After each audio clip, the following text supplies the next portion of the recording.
गुरुभ्यो नमः। हरि ओम। जयति हरिरचिन्त्यः सर्वदेवैकवन्द्यः परमगुरुरभीष्टावप्तिदः सज्जनानां निखिलगुणगणार्णो नित्यनिर्मुक्तदोषः सरसिजनयनोऽसौ श्रीपतिर्मानदो नः अशेषवाग्जाड्यमलापहन्त्री नवं नवं स्पष्टसुवाक्प्रदायिनी ममेघजिह्वाग्रसुरङ्गनर्तकी भवप्रसन्ना वदने च मे श्रीः व्याप्तिर्यस्य निजे निजेन महसा पक्षे सपक्षे स्थितिः व्यावृत्तिश्च विपक्षतोऽथ विषये सत्यन्न वै बाधिते नैवास्ति प्रतिपक्षयुक्तिरतुलं शुद्धं प्रमाणं समे भूयात् तत्त्वविनिर्णयाय भगवान् आनन्दतीर्थो मुनिः वाणिते करवाण्यम्बचरणौ हृदि सर्वदा मद्वाक्यसरणिर्भूयात् श्रीमदाचार्यभावगा नमोऽस्तु तात्विका देवाः विष्णुभक्तिपरायणाः धर्ममार्गे प्रेरयन्तु भवन्तः सर्व एव हि यस्य वाक्कामधेनुर्नः कामितार्थान् प्रयच्छति सेवेतं जययोगीन्द्रं कामबाणच्छिदं सदा अस्मद्गुरुसमारम्भां टीकाकृत्पादमध्यगां श्रीमदाचार्यपर्यन्तां वन्दे गुरुपरम्पराम् पृथ्वीमण्डलमध्यस्थाः पूर्णबोधमतानुगाः वैष्णवा विष्णुहृदयाः तान् नमस्ते गुरून् मम आपादमौलिपर्यन्तं गुरूणामाकृतिं स्मरेत तेन विघ्नाः प्रणश्यन्ति सिद्ध्यन्ति च मनोरथाः वैकुण्ठरामो यम्बवरे स्वयमेव स्वपूजकम् रघुप्रियाय योगीन्द्रं नौमि सज्ञानसिद्धये। ಶ್ರೀ ಗುರುಭ್ಯೋ ನಮಃ. ಹರಿ ಓಂ. ಫಾಲ್ಗುಣ ಮಾಸದ ಕೃಷ್ಣ ಪಕ್ಷದಲ್ಲಿ ಅನೇಕ ಯತಿಶ್ರೇಷ್ಠರ ಆರಾಧನೆ ಬೇರೆ ಬೇರೆ ಕ್ಷೇತ್ರಗಳಲ್ಲಿ ನಡೀತಾ ಇದೆ. ನಾವೆಲ್ಲ ನಮ್ಮ ನಮ್ಮ ಊರುಗಳಲ್ಲೇನೆ ಅವರ ಸ್ಮರಣೆಯನ್ನು ಮಾಡ್ತಾ ಅವರ ಆರಾಧನೆಯನ್ನು ನಡೆಸಬೇಕಾದದ್ದು ಕರ್ತವ್ಯವೂ ಹೌದು, ಪುಣ್ಯಪ್ರದವೂ ಹೌದು. ಹಾಗಾಗಿ ಈ 3 ದಿನಗಳು, ಇವತ್ತು ನಾಳೆ ನಾಡದ್ದು, ಈ 3 ದಿನಗಳಲ್ಲಿ ಇವತ್ತು ಸುಧೀಂದ್ರ ತೀರ್ಥ ಶ್ರೀಪಾದರ ಆರಾಧನೆ, ನಾಳೆ ವದರಾಜ ಗುರು ಸಾರ್ವಭೌಮರ ಆರಾಧನೆ, ನಾಡದ್ದು ವ್ಯಾಸರಾಜ ಗುರು ಸಾರ್ವಭೌಮರ ಆರಾಧನೆ ಇದ್ದದರಿಂದ ಈ 3 ದಿನಗಳ ಅವಧಿಯಲ್ಲಿ ವಿಜೇಂದ್ರ ಸ್ವಾಮಿಗಳು ಭಕ್ತ್ಯುದ್ರೇಕದಿಂದ ಸ್ತೋತ್ರ ಮಾಡಿರುವಂತಹದ್ದು ಪಾಪ ವಿಮೋಚನ ಸ್ತೋತ್ರ ಅಂತ ಪ್ರಸಿದ್ಧಿ ಇದೆ. ಅದು 28 ಶ್ಲೋಕಗಳು 3 ದಿವಸದಲ್ಲಿ ಎಷ್ಟು ಸಾಧ್ಯವೋ, ನನಗೆಷ್ಟು ಹೇಳಲಿಕ್ಕೆ ಅವಕಾಶ ಇದೆಯೋ, ಅನುಕೂಲವಾದದ್ದೋ ಅರ್ಥವನ್ನು ಹೇಳೋ ಪ್ರಯತ್ನ ಮಾಡ್ತೇನೆ. ವಿಜೇಂದ್ರ ಸ್ವಾಮಿಗಳ ಈ ಆರಾಧನೆಗಳಲ್ಲಿ ಅವರು ಬರೆದಿರುವಂತಹ ಗ್ರಂಥಗಳ ಶ್ರವಣವನ್ನು ಮಾಡೋದು ಬಹಳ ಶ್ರೇಷ್ಠವಾದ ಕೆಲಸ. ಸಾಮಾನ್ಯವಾಗಿ ಆರಾಧನೆ ಬಂದರೆ ಅವರ ಮಹಿಮೆಯನ್ನು ಹೇಳ್ತೇವೆ. ಅವರು ಯಾವಾಗಲೂ ನಮ್ಮದು ವೃಂದಾವನ, ಹಸ್ತೋದಕ, ಪಂಚಾಮೃತ, ಮಂತ್ರಾಕ್ಷತಿ, ಕಲಸಕ್ರಿ ಸ್ಟ್ಯಾಂಡರ್ಡ್ ಇದು. ಎಲ್ಲಿ ಹೋದರೂ ಇದೊಂದು ಅವರು ಮಂತ್ರಾಕ್ಷತಿ ಕೊಟ್ಟರು ಕೆಲಸ ಆಯ್ತು, ಕಲಸಕ್ರಿ ತಗೊಂಡ್ವಿ ಕೆಲಸ ಆಯ್ತು, ವೃಂದಾವನ ಪ್ರದಕ್ಷಿಣೆ ಹಾಕಿದ್ವಿ ಕೆಲಸ ಆಯ್ತು, ಇವೆಲ್ಲ ಇದ್ದೇ ಇದೆ. ಆದರೆ ಅವರು ಬರೆದಿರುವಂತಹ ಗ್ರಂಥಗಳೇನಿವೆ ಅಲ್ಲ, ಆ ಗ್ರಂಥಗಳ ಶ್ರವಣ ಅಂತ ಅನ್ನೋದು ಅವರಿಗೆ ಅತ್ಯಂತ ಪ್ರೀತಿಗೆ ಪಾತ್ರವಾಗುವಂತಹದ್ದು. ಗುರುಗಳು ವ್ಯಾಸರಾಜರು ವಿಜೇಂದ್ರ ಸ್ವಾಮಿಗಳಿಗೆ ಪಾಠ ಹೇಳಿ ಎಷ್ಟು ಬಾರಿ ಪಾಠ ಹೇಳಿದ್ದಾರೆ ಅಂತ ಕೇಳಿದ್ರೆ ಭಾರಿ ಆಶ್ಚರ್ಯ ಆಗ್ತದೆ. ನವಕೃತ್ವ ನ್ಯಾಯಸುಧಾಮ ಅಂತ ಹೇಳಿದ್ರೆ 9 ಸರ್ತಿ ಸುಧಾ ಪಾಠ ಇಸ್ಕೊಂಡಾರಂತ ಯಾರು ವಿಜೇಂದ್ರ ಸ್ವಾಮಿಗಳು ವ್ಯಾಸರಾಜರ ಕಡೆಗೆ. ಈ ಕೆಲವರೆಲ್ಲ ಅಂತಿರ್ತಾರೆ, ಇವತ್ತು ನಮ್ಗೆ ಒಮ್ಮೆ ಮಗಳಾತಲ್ರಿ ಆಚಾರ ಅಂತ ಹಿಂಗೆ ಅಂತಿರ್ತಾರೆ. ಅಂದ್ರೆ ನಾವು ಭಾಷೆ ಯಾರು ವಿಜೇಂದ್ರ ಸ್ವಾಮಿಗಳು 9 ಸರ್ತಿ ಓದ್ಯಾರಲ್ಲ ಅಂತ ಅದನ್ನು ವಿಚಾರ ಮಾಡಬೇಕು. ರಾಯರು ಚಂದ್ರಿಕಾ ವ್ಯಾಖ್ಯಾನ ಮಾಡಬೇಕಾದ್ರೆ 10 ಬಾರಿ ಪಾಠ ಹೇಳಿ ಆಮೇಲೆ ಚಂದ್ರಿಕಾ ವ್ಯಾಖ್ಯಾನ ಮಾಡಿದ್ದಾರಂತೆ. ಅಂದ್ರೆ ಅಷ್ಟು ಬಾರಿ ಅವುಗಳ ಅಧ್ಯಯನ ನಡೆಸಬೇಕು. ನಡೆಸಿದಾಗ ಅದರ ರಹಸ್ಯಗಳೆಲ್ಲವೂ ತಿಳಿದು ಬರ್ತದೆ ಅಂತ ವಿಷ್ಣು ತೀರ್ಥರಂತಾರೆ. ಓದಂತೆ ಸುಧೆಯಲ್ಲಿ ಅಷ್ಟು ರಹಸ್ಯ ತಿಳಿದು ಬರ್ತದೆ. ಎಷ್ಟು ವ್ಯಾಖ್ಯಾನದಲ್ಲಿ ಹೇಳಿ ನಾನು ಪ್ರಶ್ನೆ ಮಾಡ್ತಾರೆ. ಅದು ಕೊನೆಗೆ ಹೇಳ್ಬಿಡ್ತಾರೆ. ಮನುಷ್ಯರ ಸಭೆಯಲ್ಲಿ ಹೇಳೋದೇ ಅಲ್ಲ ಅಂತ ಕೊನೆಗೆ ಹೇಳ್ಬಿಡ್ತಾರೆ. ಅಷ್ಟು ಗ್ರಂಥಗಳು. ಹಾಗಾಗಿ ವಿಜೇಂದ್ರ ಸ್ವಾಮಿಗಳು ವ್ಯಾಸರಾಜರಲ್ಲಿ ಅಧ್ಯಯನವನ್ನ ಮಾಡಿದ್ದು, ವ್ಯಾಸರಾಜರ ಗುರುಗಳು. ವ್ಯಾಸರಾಜರ ಆರಾಧನೆ ನಿಮಿತ್ತವಾಗಿ 3 ದಿನಗಳ ಕಾರ್ಯಕ್ರಮ ಆದ್ದರಿಂದ ಗುರುಗಳ ಸ್ತವದಲ್ಲಿ ವಾದೀಂದ್ರ ತೀರ್ಥರು ವ್ಯಾಸರಾಜರನ್ನು ಸ್ತೋತ್ರ ಮಾಡಿದ್ದಾರೆ.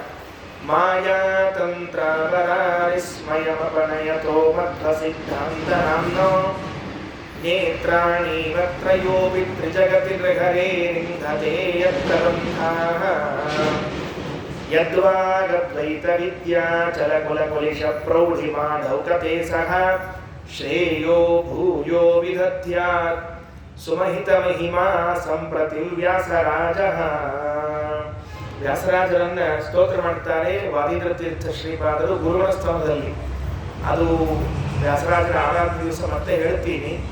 ಶ್ರೇಯೋ ಭೂಯೋ ವಿದಧ್ಯಾತ್, ನಮಗೆ ಶ್ರೇಯಸ್ಸನ್ನು ಉಂಟು ಮಾಡಬೇಕು ವ್ಯಾಸರಾಜರು ಅಂತ ಸ್ತೋತ್ರ ಮಾಡ್ತಾರೆ. ವಿಜೇಂದ್ರ ಸ್ವಾಮಿಗಳನ್ನು ಸ್ತೋತ್ರ ಮಾಡ್ತಾರೆ.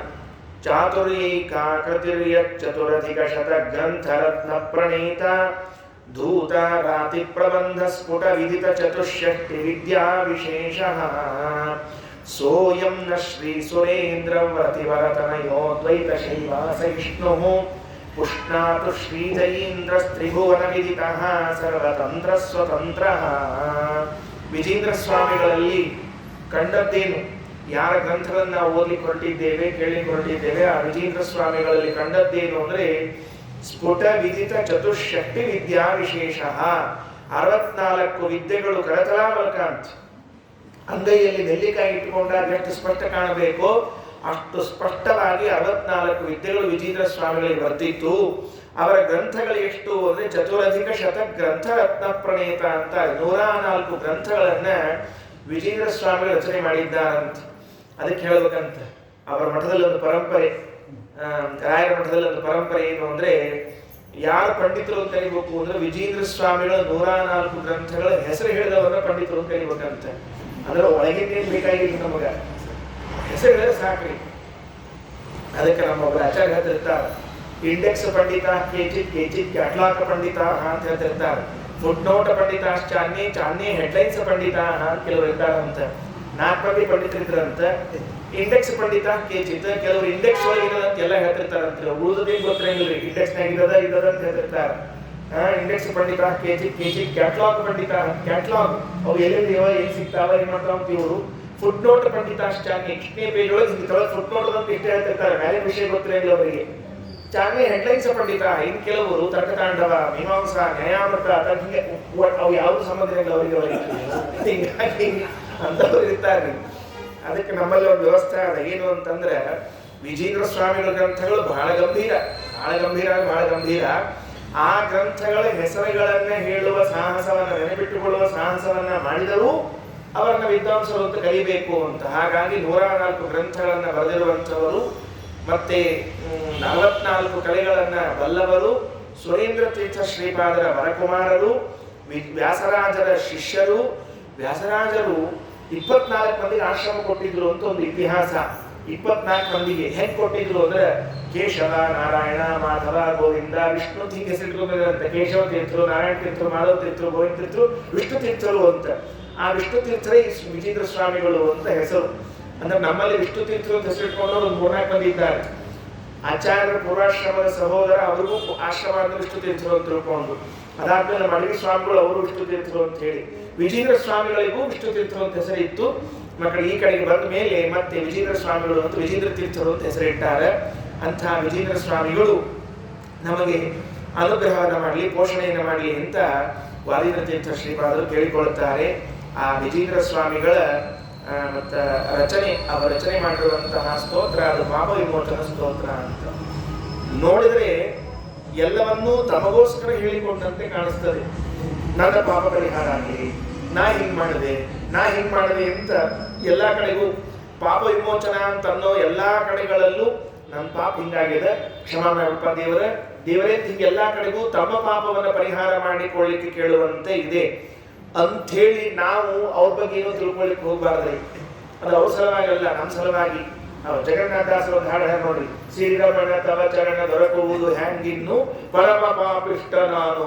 ಕೆಲವರಿಗೆ ಆನಂದ ಆಗ್ಬಿಡ್ತದೆ, ಆಹಾ ನೋಡ್ರಿ ಸುಳ್ಳನ ಬೈಕಿರ್ತೀರಿ ಆಚಾರ ನೀವೆಲ್ಲ. ಸ್ವತಃ ಜಗನ್ನಾಥದಾಸರೇ ಹೇಳ್ಕೊಂಡಾರ ಪರಮ ಪಾಪಿಷ್ಟ ನಾನು ಅಂತ ತಿಳ್ಕೊಂಡು ಹೇಳಿ. ಅವರು ಅವಸರ ಹೇಳ್ಕೊಂಡಿಲ್ಲಪ್ಪ, ಇನ್ಸಲ ಹೇಳ್ಯಾರ. ಕೆಲವಂತಿರ್ತಾರೆ ನೋಡಿದ್ರೆ ದೊಡ್ಡವ್ರು ಹೆಂಗಿದ್ದಾಗ ನಮ್ಮ ಬಗ್ಗೆ ಏನ್ ತಿಳ್ಕೊಳಕ್ಕಾಗಲ್ಲ. ಏನ್ ನಾವು ಸಣ್ಣ ಪುಟ್ಟ ಪಾಪ ಮಾಡಿರ್ತೀವಿ ಅಂತ ಅಡ್ಜಸ್ಟ್ ಆಗಿಬಿಡುತ್ತೆ ಅಂತ ತಿಳ್ಕೊಂಡು ಹಂಗೆ ಯಾವುದೇ ಕಾರಣಕ್ಕೂ ತಿಳ್ಕೋಬಾರದು. ವಿಜೇಂದ್ರ ಸ್ವಾಮಿಗಳಾಗ್ಲಿ ಜಗನ್ನಾಥದಾಸರಾಗ್ಲಿ ಬ್ರಹ್ಮದೇವರೇ ಹೇಳ್ಯಾರ ಎಷ್ಟೊತ್ತೆ ಸ್ತೋತ್ರದವ್ರ ಕೃಷಂ ಕೃತಜ್ಞಂ ದುಷ್ಕರ್ಮಂ ಕಾರಿಣಂ ಪಾಪಚಾರಂ. ನಾ ಮಹಾಪಾಪಿ ಇದ್ದೀನಿ ಬ್ರಹ್ಮದೇವ್ರು ಹೇಳ್ಕೊಂಡ್ರ ಅಂತ ಹೇಳಿ ಹಂಗಾರೆ ಬ್ರಹ್ಮದೇವ್ರನ್ನ ಪಾಪಿಷ್ಟ ಅಂತ ತಿಳ್ಕೊಳ್ಳೋದು ಎಲ್ಲರ. ನಾವೆಲ್ಲ ಭಗವಂತನ ಮುಂದೆ ಹೇಗೆ ಸ್ತೋತ್ರ ಮಾಡಿಕೊಳ್ಬೇಕು, ಹೇಗೆ ಒಪ್ಪಿಸ್ಬೇಕು ಅನ್ನೋದನ್ನು ತಿಳಿಸಿಕೊಟ್ಟಿದ್ದಾರೆ. ಹೆಸರು ಪಾಪ ವಿಮೋಚನ ಸ್ತೋತ್ರ ಅಂತದ. ಈ ಪಾಪ ವಿಮೋಚನ ಸ್ತೋತ್ರ ಅಂದ್ರೆ ಏನು ಅಂದ್ರೆ, ನಾವೇನು ಪಾಪಗಳನ್ನ ಮಾಡಿರ್ತೇವೆ ಆ ಪಾಪದಿಂದ ಬಿಡುಗಡೆ ಹೊಂದುವುದಕ್ಕಾಗಿ ಭಗವಂತನಲ್ಲಿ ಎಲ್ಲವನ್ನ ನಿವೇದನೆ ಮಾಡಿಕೊಳ್ಳು. ದೇವರೇ ಇದು ನಿನ್ನ ಮುಂದೆ ನಿವೇದನೆ, ಇದು ಈ ತಪ್ಪು ಮಾಡಿದ್ದೇವೆ, ಇದು ನಿನ್ನ ಮುಂದೆ ನಿವೇದನೆ ಮಾಡಿಕೊಳ್ತೇವೆ ಅಂತ ಸಮರ್ಪಣೆಯನ್ನ ಮಾಡೋದು. ಯಾಕೆ ಅಂದ್ರೆ ಅದರ ಬಗ್ಗೆ ಮಹಾಭಾರತದ ವೈಷ್ಣವ ಧರ್ಮ ಪರ್ವದಲ್ಲಿ ಶ್ರೀಕೃಷ್ಣ ಧರ್ಮರಾಜನಿಗೆ ಹೇಳಿರುವಂತಹ ಒಂದು ಮಾತು ಏನು, ನಾವು ಪಾಪಗಳನ್ನ ಮಾಡಿದಾಗ ಅದನ್ನ ಇನ್ನೊಬ್ಬರ ಮುಂದೆ ಹೇಳಬೇಕಂತ. ಹೇಳಿದಾಗ ಆ ಪಾಪಗಳು ಕಡಿಮೆ ಆಗ್ತದಂತೆ, ಅದರ ನಿವೃತ್ತಿ ಆಗ್ತದೆ ಅಂತ ಹೇಳಿದ್ದ. ಆ ವಿಷಯವನ್ನ ಮತ್ತೆ ಹೇಳ್ತೀವಿ. ಹಾಗಾಗಿ ಪಾಪ ನಿವಾರಣೆ ನಮಗ ವಾದರಾಜ ಸ್ವಾಮಿಗಳು ನಾವು ಸಾಲಗಿಲ್ಲ ಬಹಳ ಆಗಿದೆ ಅದಕ್ಕೊಂದು ಚಿಕಿತ್ಸೆ ಕೊಟ್ಟಾರ, ಅದಕ್ಕೊಂದು ಔಷಧ ಕೊಟ್ಟಾರ. ಋಣ ವಿಮೋಚನ ಸ್ತೋತ್ರ ಅಂತ ಬರೋದು ವಾದರಾಜ ಸ್ವಾಮಿಗಳು. ಅದನ್ನ ಹೇಳೋದ್ರಿಂದ ನಮಗೆ ಋಣ ಬಹಳ ಆಗಿದ್ರೆ ಬಾಧೆ ಪರಿಹಾರ ಆಗ್ತದಂತ. ಭಯಕ್ಕೊಂದು ಪರಿಹಾರ ಹೇಳ್ಯಾರ ಭಾಗವತದಲ್ಲಿ ವೇದವ್ಯಾಸ ದೇವರು. ಯಾವುದು ಅಂದ್ರೆ ನಾರಾಯಣ ವರ್ಮ ಅಂತ ಒಂದದ್ರಿ. ಆ ನಾರಾಯಣ ವರ್ಮ ಭಯಕ್ಕೆ ಚಿಕಿತ್ಸೆ, ಭಯವನ್ನ ಪರಿಹಾರ ಮಾಡಲಿಕ್ಕೆ. ಋಣ ವಿಮೋಚನ ಸ್ತೋತ್ರ ಋಣ ಪರಿಹಾರ ಆಗಲಿಕ್ಕೆ. ವಿಜೇಂದ್ರ ಸ್ವಾಮಿಗಳು ಹಂಗ ಪಾಪಕ್ಕೆ ಒಂದು ಔಷಧ ಕೊಟ್ಟರೆ ಪಾಪ ವಿಮೋಚನ ಸ್ತೋತ್ರ ಅಂತ ತಿಳ್ಕೊಂಡು ಹೇಳಿ. ಹಾಗಾಗಿ ಪಾಪ ವಿಮೋಚನ ಸ್ತೋತ್ರವನ್ನ ನಿತ್ಯದಲ್ಲಿ ದೇವಪೂಜಾದಿಗಳು ಮುಗಿದಾಗ ಪಠಣ ಮಾಡಬೇಕು ಅಂತ ನಮ್ಮ ಮಾತಾಮಹ ಅವರು ರಾಯಮಠದವರು, ನಮ್ಮ ತಾಯಿ ತಂದಿ ಮಂತ್ರಾಲಯದವರು, ರಾಯರ ಅರ್ಚಕರು, ಮೂಲಗಂಧ ಅಂದ್ರೆ ಅರ್ಚಕರು ಮಾತಾಮಹ. ಅವ್ರು ನಿತ್ಯ ದೇವರ ಪೂಜೆ ಮುಗಿದ ಕೂಡಲೇ ಈ ಸ್ತೋತ್ರ ಹೇಳ್ತಿದ್ರಿ ಅವ್ರು. ನಾವ್ ಹೆಂಗ ಮತ್ತೆ ದಶಾವತಾರ ಸ್ತುತಿ ಮತ್ತು ವಿಷ್ಣು ಸ್ತುತಿ ವ್ಯಾಸ ವೇದ ಕರಾವಲಂಬ ಸ್ತೋತ್ರ ಹೇಳೋ ಪದ್ಧತಿ ಇತ್ತು ನೋಡಿ ಹಿಂದಕ್ಕೆ. ಅಂದ್ರೆ ಹಿಂದಕ್ಕೆ ಅಂತ ಯಾಕಂದ್ರೆ ಈಗ ಅನೇಕ ಯಾವುದನ್ನು ಇತಿಹಾಸಕ್ಕೆ ಸರಿಸ್ತಿರ್ತೀವಿ ನೋಡಿ, ಹಿಂದಕ್ಕೆ ಅಂದ್ಕೊಂಡು ಈಗಿಲ್ಲ ಅಂತಿಷ್ಟು ತಿಳ್ಕೊಂಡು ಸಾಕು ನಾವು ಅಂತ. ಹಿಂದಕ್ಕೆ ನಾನು ಇನ್ನೂ ನೆನಪದ, ನಾವು ಸಣ್ಣದಾಗೆಲ್ಲ ಪೂಜೆ ಮುಗೀತು ಅಂತ ಅಂದ್ಕೊಳ್ಳಿ ದಶಾವತಾರ ಸ್ತುತಿ ಬರ್ತಿದ್ರಿ. ಪ್ರೋಷ್ಠೀಶ ವಿಗ್ರಹ ಬಂತು ಅಂದ್ರೆ ಪೂಜೆ ಮುಗೀತು ಅಂತ ಅರ್ಥ. ಅದಕ್ಕೆ ಅದು ಪೂಜೆ ಮುಕ್ತಾಯದ ಸ್ತೋತ್ರ ಅಂತ ಅರ್ಥ. ಆಚಾರೊಬ್ರು ದ್ವಾದಶಿ ದಿವಸ ತಡ ಮಾಡಿ ಎದ್ದಿದ್ರಂತ. ದ್ವಾದಶಿ ಎದ್ದು ಆಚಾರ ತಡ ಮಾಡಿ ಹೇಳಿ ಇದ್ರಂಗಿಲ್ಲ, ಹಂಗ ಮಂದಿ ಮುಂದೆ ಹೇಳ್ತಿರ್ಬೇಕು. ಎದ್ದಿದ್ದಿಲ್ಲ, ತಡ ಮಾಡಿ ಎದ್ರವ್ರು. ಎದ್ದ ಕೂಡಲೇ ಏನಾಯ್ತು ಅಂದ್ರೆ ಸ್ನಾನ ಮಾಡಿ ನಾಮ ಹಚ್ಚಿ ಓದ್ ಕೂತಿದ್ರಂತ. ಬಾಜುಕಿ ಮನೆ ಒಬ್ಬಕ್ಕೆ ಅಜ್ಜಿ ಮಡಿ ಹೆಣ್ಣುಗಳು ತೀರ್ಥ ತೊಳಿ ಬರ್ತಿದ್ದಂತ. ಬಂದು ನೋಡ್ತಾನೆ, ಅಯ್ಯ ಆಚಾರ ಈಗ ಎದ್ದೀರ, ಅಕ್ಕಿ ಅನ್ನ ಅಕ್ಕಿ ಅಡಿಗೆ ಆಗಿಬಿಟ್ಟಿತ್ತು ಪಾಪ. ಅಕ್ಕಿ ಅಡಿಗೆ ಆಗ್ಯದ, ಇವತ್ತಿನ ಆಚಾರ ಪೂಜೆನೇ ಆಗಿಲ್ಲ. ಅದಕ್ಕೆ ತಡ್ರಿ ಒಲಿ ಮೇಲೆ ಸಾರಿ ಇಟ್ಟಿನಿ, ಇಳಿಸಿ ಬರ್ತೀನಿ ಅಂತ ಹಿಂಗೆ ಹೋದ್ರಿ. ಆಚಾರ ಸಿಟ್ಟು ಅಂತ ನನಗಪ್ಪ ಮಾಡ್ತಾಳೆ, ಅಕ್ಕಿ ಮಾಡ್ತಿದ್ದಾಳೆ ಅಂತ ಅಕ್ಕಿ ಇಟ್ಟು ಅಡಗಲ ಒಂದಿಷ್ಟು ನೀರು ತುಳಸಿ ಹಾಕಿಬಿಟ್ಟು ಅಕ್ಕಿ ಬರೋ ಹೊತ್ತಿಗೆ ಪ್ರೋಷ್ಠೀಶ ವಿಗ್ರಹ ಕಡಿ ಕಟ್ಟಿಲ್ಲ. ಅಜ್ಜ ಅಂದ್ಕೊಂಡು ಆಚಾರ ಪೂಜೆ ಮುಗಿತಿರ, ಪೂಜೆ ಮುಗಿಗೆ ಬಂದಿತ್ತು, ನೀ ತಪ್ಪು ತಿಳ್ಕೊಂಡು ತಗೊಳ್ತಿರ್ತ ಕೆಲಸ. ಅದಕ್ಕೆ ನಮ್ಮಲ್ಲಿ ಪೂಜಾ ಮುಕ್ತಾಯ ಅಂತಂದು ಕೂಡಲೇ ವಾದರಾಜ ಸ್ವಾಮಿಗಳದು ಮತ್ತು ದಶಾವತಾರ ಸ್ತುತಿ ವಿಷ್ಣು ಸ್ತುತಿ ಎಲ್ಲ ಹೇಳೋ ಪದ್ಧತಿ. ಹಂಗ ಮಂತ್ರಾಲಯ ಮಠದಲ್ಲಿ ಕಾಯರ ಮಠದಲ್ಲಿ ಒಂದು ಸಂಪ್ರದಾಯ. ಈ ಸ್ತೋತ್ರವನ್ನ ಹೇಳೋದು ಬಹಳ ಚಂದದ್ರಿ. ವಿಜೇಂದ್ರ ಸ್ವಾಮಿಗಳು ನಮಗೆ ಹೆಂಗ ಭಗವಂತನ ಮುಂದೆ ಒಪ್ಪಿಸಿಕೊಳ್ಬೇಕು ಅಂದ್ರೆ, ಮಮ ಪಾಪ ಸಮಾನ ಪಾಪಕರ್ತ ಪುರುಷೋ ನಾಸ್ತಿ ನಾಸ್ತಿ ನಾಸ್ತಿ ನಾಸ್ತಿ. ನನ್ ಸಮಾನ ಪಾಪ ಮಾಡ್ಲಿಕ್ಕೆ ಜಗತ್ನಲ್ಲಿ ಇನ್ಯಾರಿಗೂ ಸಾಧ್ಯನೇ ಇಲ್ಲ ಅಂತ ಹೇಳ್ತಾರೆ. ನಾವು ಗಾಬರಿ ಆಗ್ತದ್ರಿ, ನಮ್ಕಿಂತ ಯಾರು ದೊಡ್ಡವರಿದ್ದಾರೆ ನೋಡ ಪಾಪದಾಗ ಅಂತಂದ್ರೆ ಮಮ ಪಾಪ ಸಮಾನ ಪಾಪಕರ್ತ ಪುರುಷೋ ನಾಸ್ತಿ ನಾಸ್ತಿ ನಾಸ್ತಿ ನಾಸ್ತಿ. 4 ಸರ್ತಿ ಹೇಳ್ಯಾರಿ, 1 ಸರ್ತಿ ಇಲ್ಲ. ಕೋರ್ಟ್ ಓಡಿಸ್ಬೇಕು 3 ಸರಿ ಅಂತ ಆರ್ಡರ್ ಅಂತಕೊಂಡು ನಮ್ 4 ಸರ್ತಿ ಇಲ್ಲ ಇಲ್ಲ ಇಲ್ಲ ಇಲ್ಲೇ ಇಲ್ಲ ಅಂದ್ರೆ ಅಷ್ಟು ಚಲೋ ಪಾಪ ಮಾಡಿವಿ ಅಂತ ಅರ್ಥ. ಅದಕ್ಕೆ ಪೂಜೆ ಮುಗಿಸ್ಕೊಳ್ಳಿ ಪಾಪೋ ಹಂ ಪಾಪ ಕರ್ಮ ಹಂ ಪಾಪಾತ್ಮ ಪಾಪ ಸಂಭವ. ಒಂದ್ಸಲ ಎಲ್ಲೋ ಹಿಂಗೆ ಆಚಾರ ಪ್ರವಾದ ಹೇಳಿಕತ್ತೀರಿ ಪಾಪೋ ಹಂ ಪಾಪ ಕರ್ಮ ಹಂ ಪಾಪಾತ್ಮ. ಅವ ಸಿಟ್ಟು ಬಂತ್ರಿ. ಅವ ಅಂದ, ನಾ ಯಾಕೆ ಪಾಪೋ ಹಂ ಪಾಪ ಕರ್ಮ ಹಂ ಪಾಪಾತ್ಮ ಪುಣ್ಯೋ ಹಂ ಪುಣ್ಯಕರ್ಮ ಹಂ ಪುಣ್ಯಾತ್ಮ ಪುಣ್ಯ ಸಂಭಾತ ಕೂತ್ಕೊಂಡವ. ಅಲ್ಲಿ ಹೇಳಬಹುದು, ಆದ್ರೆ ಹುಟ್ಟಿದದಕ್ಕೆ ಹುಟ್ಟಿರ್ತೀವಿ, ಮತ್ತೆ ಈಗೇನ್ ಮಾಡ್ಲಿಕ್ಕೆ ಬರ್ತದೆ. ಹಾಗಾಗಿ ನಾವು ನಿತ್ಯ ಪೂಜಾ ಮುಗಿಸೋ ಕಾಲಕ್ಕೆ ಈ ಮಾತು ಹೇಳ್ತಿರ್ತೇವೆ. ಹಾಗಾಗಿ ಆ ಪಾಪಗಳು ಪರಿಹಾರ ಆಗಬೇಕು. ಶ್ರೀಮದಾಚಾರ್ಯರು ಕೃಷ್ಣಾಮೃತ ಮಹಾಣದಲ್ಲೋ ಎಲ್ಲೋ ಒಂದ್ ಕಡೆ ಹೇಳ್ತಾರೆ, ಪಾಪ ಮಾಡ್ತೀವಿ, ಮಾಡಿದ ಮೇಲೆ ನಮಗೇನಿರಬೇಕು ಅಂದ್ರೆ ಅನುತಾಪ ಆಗ್ಬೇಕಂತ. ನಾವು ಮಾಡಬಾರ್ದಾಗಿತ್ತು, ಮಾಡಿಬಿಟ್ಟಿದ್ದೇವೆ ಅಂತ ಅನಿಸಿದಾಗ ಹರಿಸಂಸ್ಮರಣಂ ಪರಂ, ಭಗವಂತನ ಸ್ಮರಣೆಯನ್ನ ಮಾಡಿದಾಗ ಆ ಪ್ರಾಯಶ್ಚಿತ್ತ ಅನ್ನೋದಾಗ್ತದೆ. ಹಾಗಾಗಿ ನಾವೇನು ಪಾಪಗಳನ್ನು ಮಾಡಿದ್ದೇವೆ ಇದರ ಪ್ರಾಯಶ್ಚಿತ್ತ ರೂಪವಾಗಿ ಭಗವಂತನಲ್ಲಿ ಸ್ಮರಣೆಯನ್ನು ಮಾಡಬೇಕು, ಭಗವಂತನ ಸ್ಮರಣೆಯನ್ನು ಮಾಡಬೇಕು, ಭಗವಂತನಲ್ಲಿ ನಿವೇದನೆಯನ್ನು ಮಾಡಬೇಕು. ಅದಕ್ಕೆ ಪೂಜೆಯಲ್ಲಿ ಹೇಳುವಾಗ ಬಿಂಬೋಸಿ ಪ್ರತಿಬಿಂಬೋಸ್ಮಿ ತವ ಯದ್ಯಪಿ ಚಾಂತರಂ ಸ್ವಾಮಿನ್ ನಿರ್ದೋಷ ಮದ್ದೋಷ ವಿವೇಚಯ ವಿರೇಚಯ ನಮೋಸ್ತುತೆ. ಸ್ವಾಮಿ, ನಾನು ಪ್ರತಿಬಿಂಬ, ನೀನ್ ಬಿಂಬ. ನೀನು ಬಿಂಬನಾದಾಗ ನಮ್ಮಿಂದ ಏನೇನು ಪಾಪಕರ್ಮಗಳಾಗ್ತಲ್ಲ ಅದ್ರಲ್ಲಿ ನನ್ನ ಭಾಗ ಎಷ್ಟಿದೆ ಅಂತ ನೀನು ನೋಡ್ಬೇಕಲ್ಲ ಸ್ವಾಮಿ. ನಾನು ಸ್ವತಂತ್ರನ ಕರ್ಮಗಳನ್ನು ಮಾಡ್ಲಿಕ್ಕೆ? ನಾನು ಸ್ವತಂತ್ರನ ಅಲ್ವಲ್ಲ.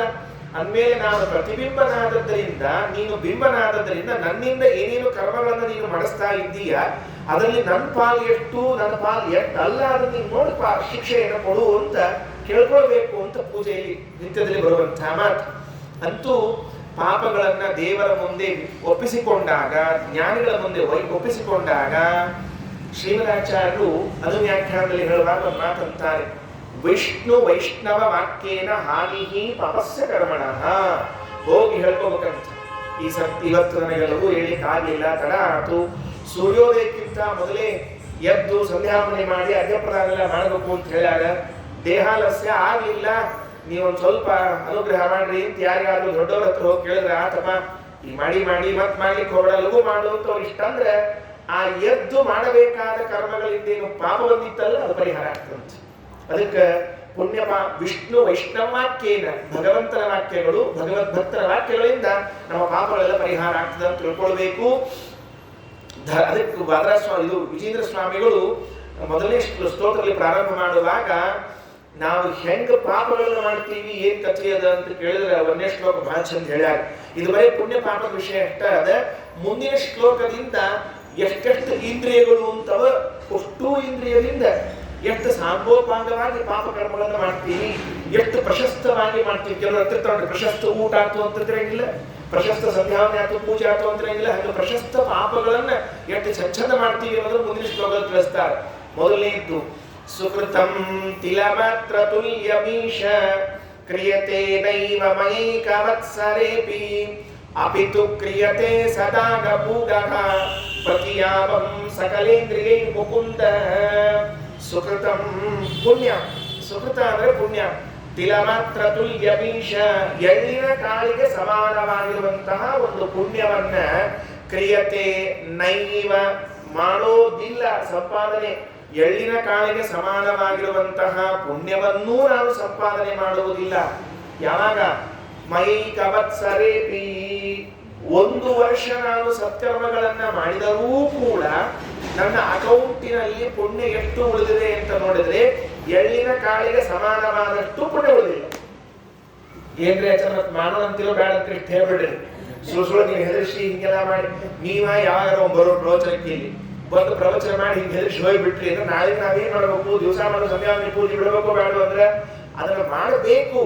ನಿತ್ಯ ಕರ್ಮಗಳನ್ನ ಮಾಡಬಾರದು ಅಂತ ಹೇಳ್ತಿಲ್ಲ. ಅದರ ಜೊತೆಗೆ ಏನ್ ತಪ್ಪಾಗುತ್ತೆ ಅಂದ್ರೆ ಅಪಿತು ಕ್ರಿಯತೆ ಸದಾ ಗಪುಗಃ, ಯಾವಾಗಲೂ ನಾವು ಪಾಪಗಳನ್ನೇ ಮಾಡ್ತಿರ್ತೀವಿ. ಪ್ರತಿಯಾಮಂ ಸಕಲೇಂದ್ರಿಯೈ ಮುಕುಂದ, ಯಾಮಗಳಲ್ಲಿ ಎಲ್ಲಾ ಇಂದ್ರಿಯಗಳಿಂದಲೂ ಇಷ್ಟು ಪಾಪವನ್ನು ಮಾಡ್ತಿರ್ತೀವಿ ಅಂದ್ರೆ ಮಾಡಿದ ಪುಣ್ಯ ಅಷ್ಟು ಢಮ್ಮ ಬಿಟ್ಟಿರ್ತದೆ. ಹಿಂಗ ಪುಣ್ಯ ಸಂಪಾದನೆ ಮಾಡಿರ್ತೀವಿ, ಅದಕ್ಕೆ ತಕ್ಕಷ್ಟು ಪಾಪಗಳನ್ನು ಮಾಡಿರ್ತೀವಿ. ತಕ್ಕಷ್ಟು ಯಾಕೆ? ಸ್ವಲ್ಪ ಜಾಸ್ತಿನೇ ಮಾಡಿರ್ತೀವಿ. ಸ್ವಲ್ಪ ಜಾಸ್ತಿ ಮಾಡಿದ ಕೂಡಲೇ ಆ ಪುಣ್ಯ ಅಷ್ಟು ಕೃಷ್ಣಾಯ ನಮಃ ಅಂತ ಹೋಗ್ಬಿಡ್ತಿರ್ತದೆ.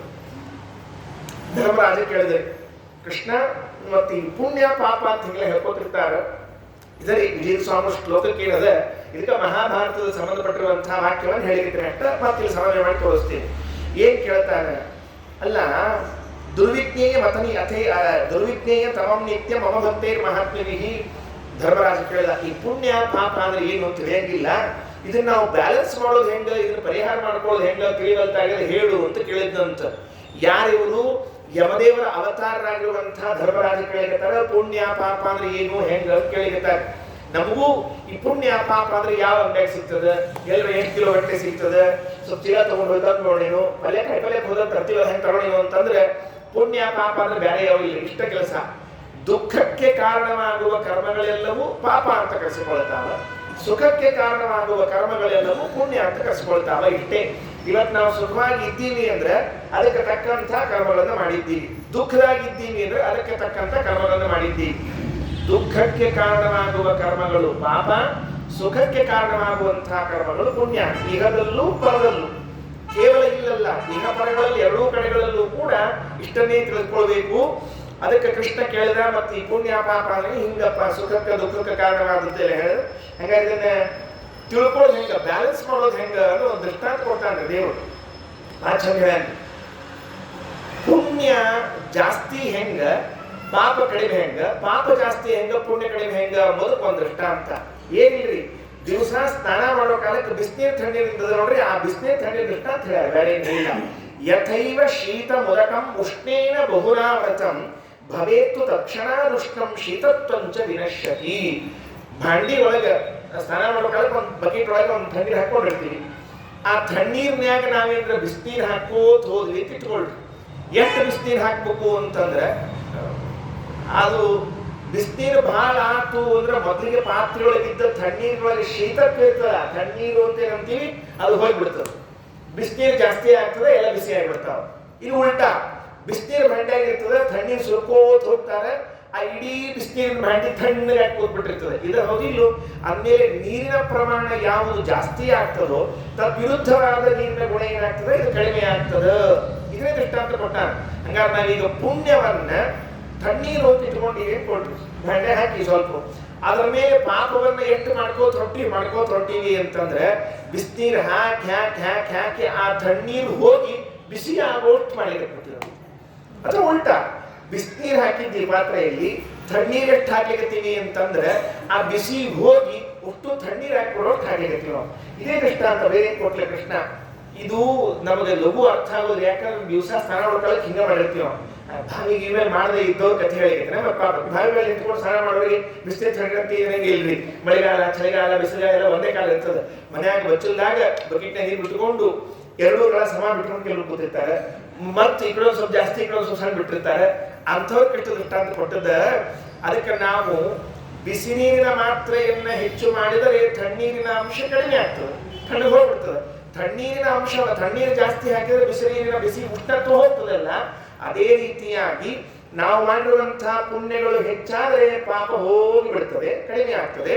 ಪಾಪ ಹೆಚ್ಚಾದ್ರೆ ಪುಣ್ಯ ತಾನಾಗಿಯೇ ಕಡಿಮೆ ಆಗ್ತದೆ.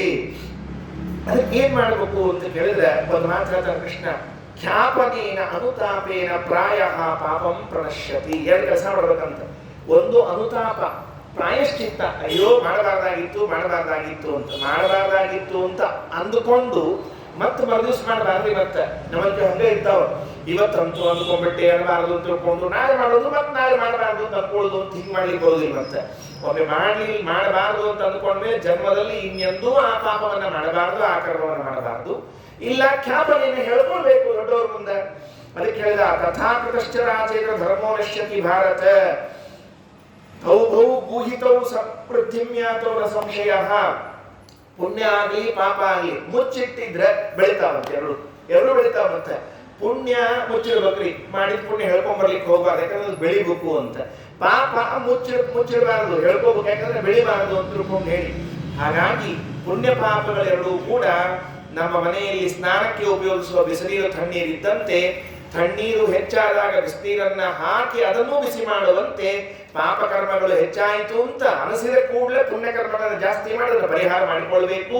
ನಮ್ಮ ಕೈ ಮೀರಿ ಹೋಗ್ಯಾವ, ನಾವೇನ್ ಮಾಡ್ಲಿಕ್ಕೆ ಸಾಧ್ಯದ ಅಂತ ಅನಿಸಿದರೆ ಕೂಡಲೇ ಜ್ಞಾನಿಗಳ ಕಡೆಗೆ ಹೋಗಿ ನಮ್ಮ ಪಾಪಗಳನ್ನು ಹೇಳಿಕೊಳ್ಬೇಕು. ಭಗವಂತನ ಮುಂದೆ ನಿಂತುಕೊಂಡು ಎಲ್ಲ ನಿವೇದನೆಯನ್ನು ಮಾಡಿಕೊಳ್ಬೇಕು, ಇಲ್ಲ ಪ್ರಾಯಶ್ಚಿತ್ತವನ್ನು ಮಾಡಿಕೊಳ್ಬೇಕು. ಆಗ ಇದೆಲ್ಲ ಪರಿಹಾರ ಆಗ್ತದೆ ಅಂತ ಕೃಷ್ಣ ತಿಳಿಸಿಕೊಟ್ಟಿದ್ದಾನೆ. ಅದರಂತೆ ಒಂದು ಮಾತು ಹೇಳ್ತಾರೆ ವಿಜಯ ಸ್ವಾಮಿಗಳು, ಸುಕೃತಂ ತಿಲ ಮಾತ್ರ ತುಲ್ಯ ಭೀಷ ಕ್ರಿಯತೆ ನೈವ ಮೈಕವತ್ಸರೇಪಿ ಅಪಿತು ಕ್ರಿಯತೆ ಸದಾ ಗಪೂಗಃ ಪ್ರತಿಯಾಮಂ ಸಕಲೇಂದ್ರಿಯೈ ಮುಕುಂದ. ಏನಾಗ್ಯಾವ್ರಿ, ಪುಣ್ಯ ಇಡೀ ವರ್ಷಗಳು ಸಂಪಾದನೆ ಮಾಡಿದ್ದು ಎಳ್ಳಿನಷ್ಟು ಉಳ್ಕೊಳ್ಳಿ, ಎಳ್ಳಷ್ಟು ಉಳಿಯಂಗಿಲ್ಲ. ಯಾಕಂದ್ರೆ ಪ್ರತಿ ಯಾಮಗಳಲ್ಲೂ ಎಲ್ಲಾ ಇಂದ್ರಿಯಗಳಿಂದಲೂ ಪಾಪವನ್ನ ಮಾಡ್ತಾ ಹೋಗ್ಬಿಟ್ರೆ ಮಾಡಿದ ಪುಣ್ಯ ಎಲ್ಲ ಭಸ್ಮ ಹೋಗ್ತದೆ. ಮುಂದೆ ವಿವರಣೆಯನ್ನು ಅವರೇ ಕೊಡ್ತಾರೆ. ವಾಸ್ತವಿಕವಾಗಿ ವಿಜೇಂದ್ರ ಸ್ವಾಮಿಗಳು ಇದನ್ನು ಪ್ರಾರಂಭ ಮಾಡಿದ್ಯಾಕ? ಈ ನಮ್ಮ ದೇಹ ಬಂದದ್ದು ಎದಕ್ಕ? ಈ ದೇಹ ಬಂದದ್ದು ಸಾಧನೆಗೆ. ಸಾಧನಾ ಮಾಡಿಕೊಳ್ಳೋದು ಬಿಟ್ಟು ಬರೇ ಪಾಪಗಳನ್ನು ಸಂಪಾದನಾ ಮಾಡ್ಕೋತ ಹೊರಟ್ರೆ ಇದೇ ಪರಿಸ್ಥಿತಿ ಬರ್ತದೆ.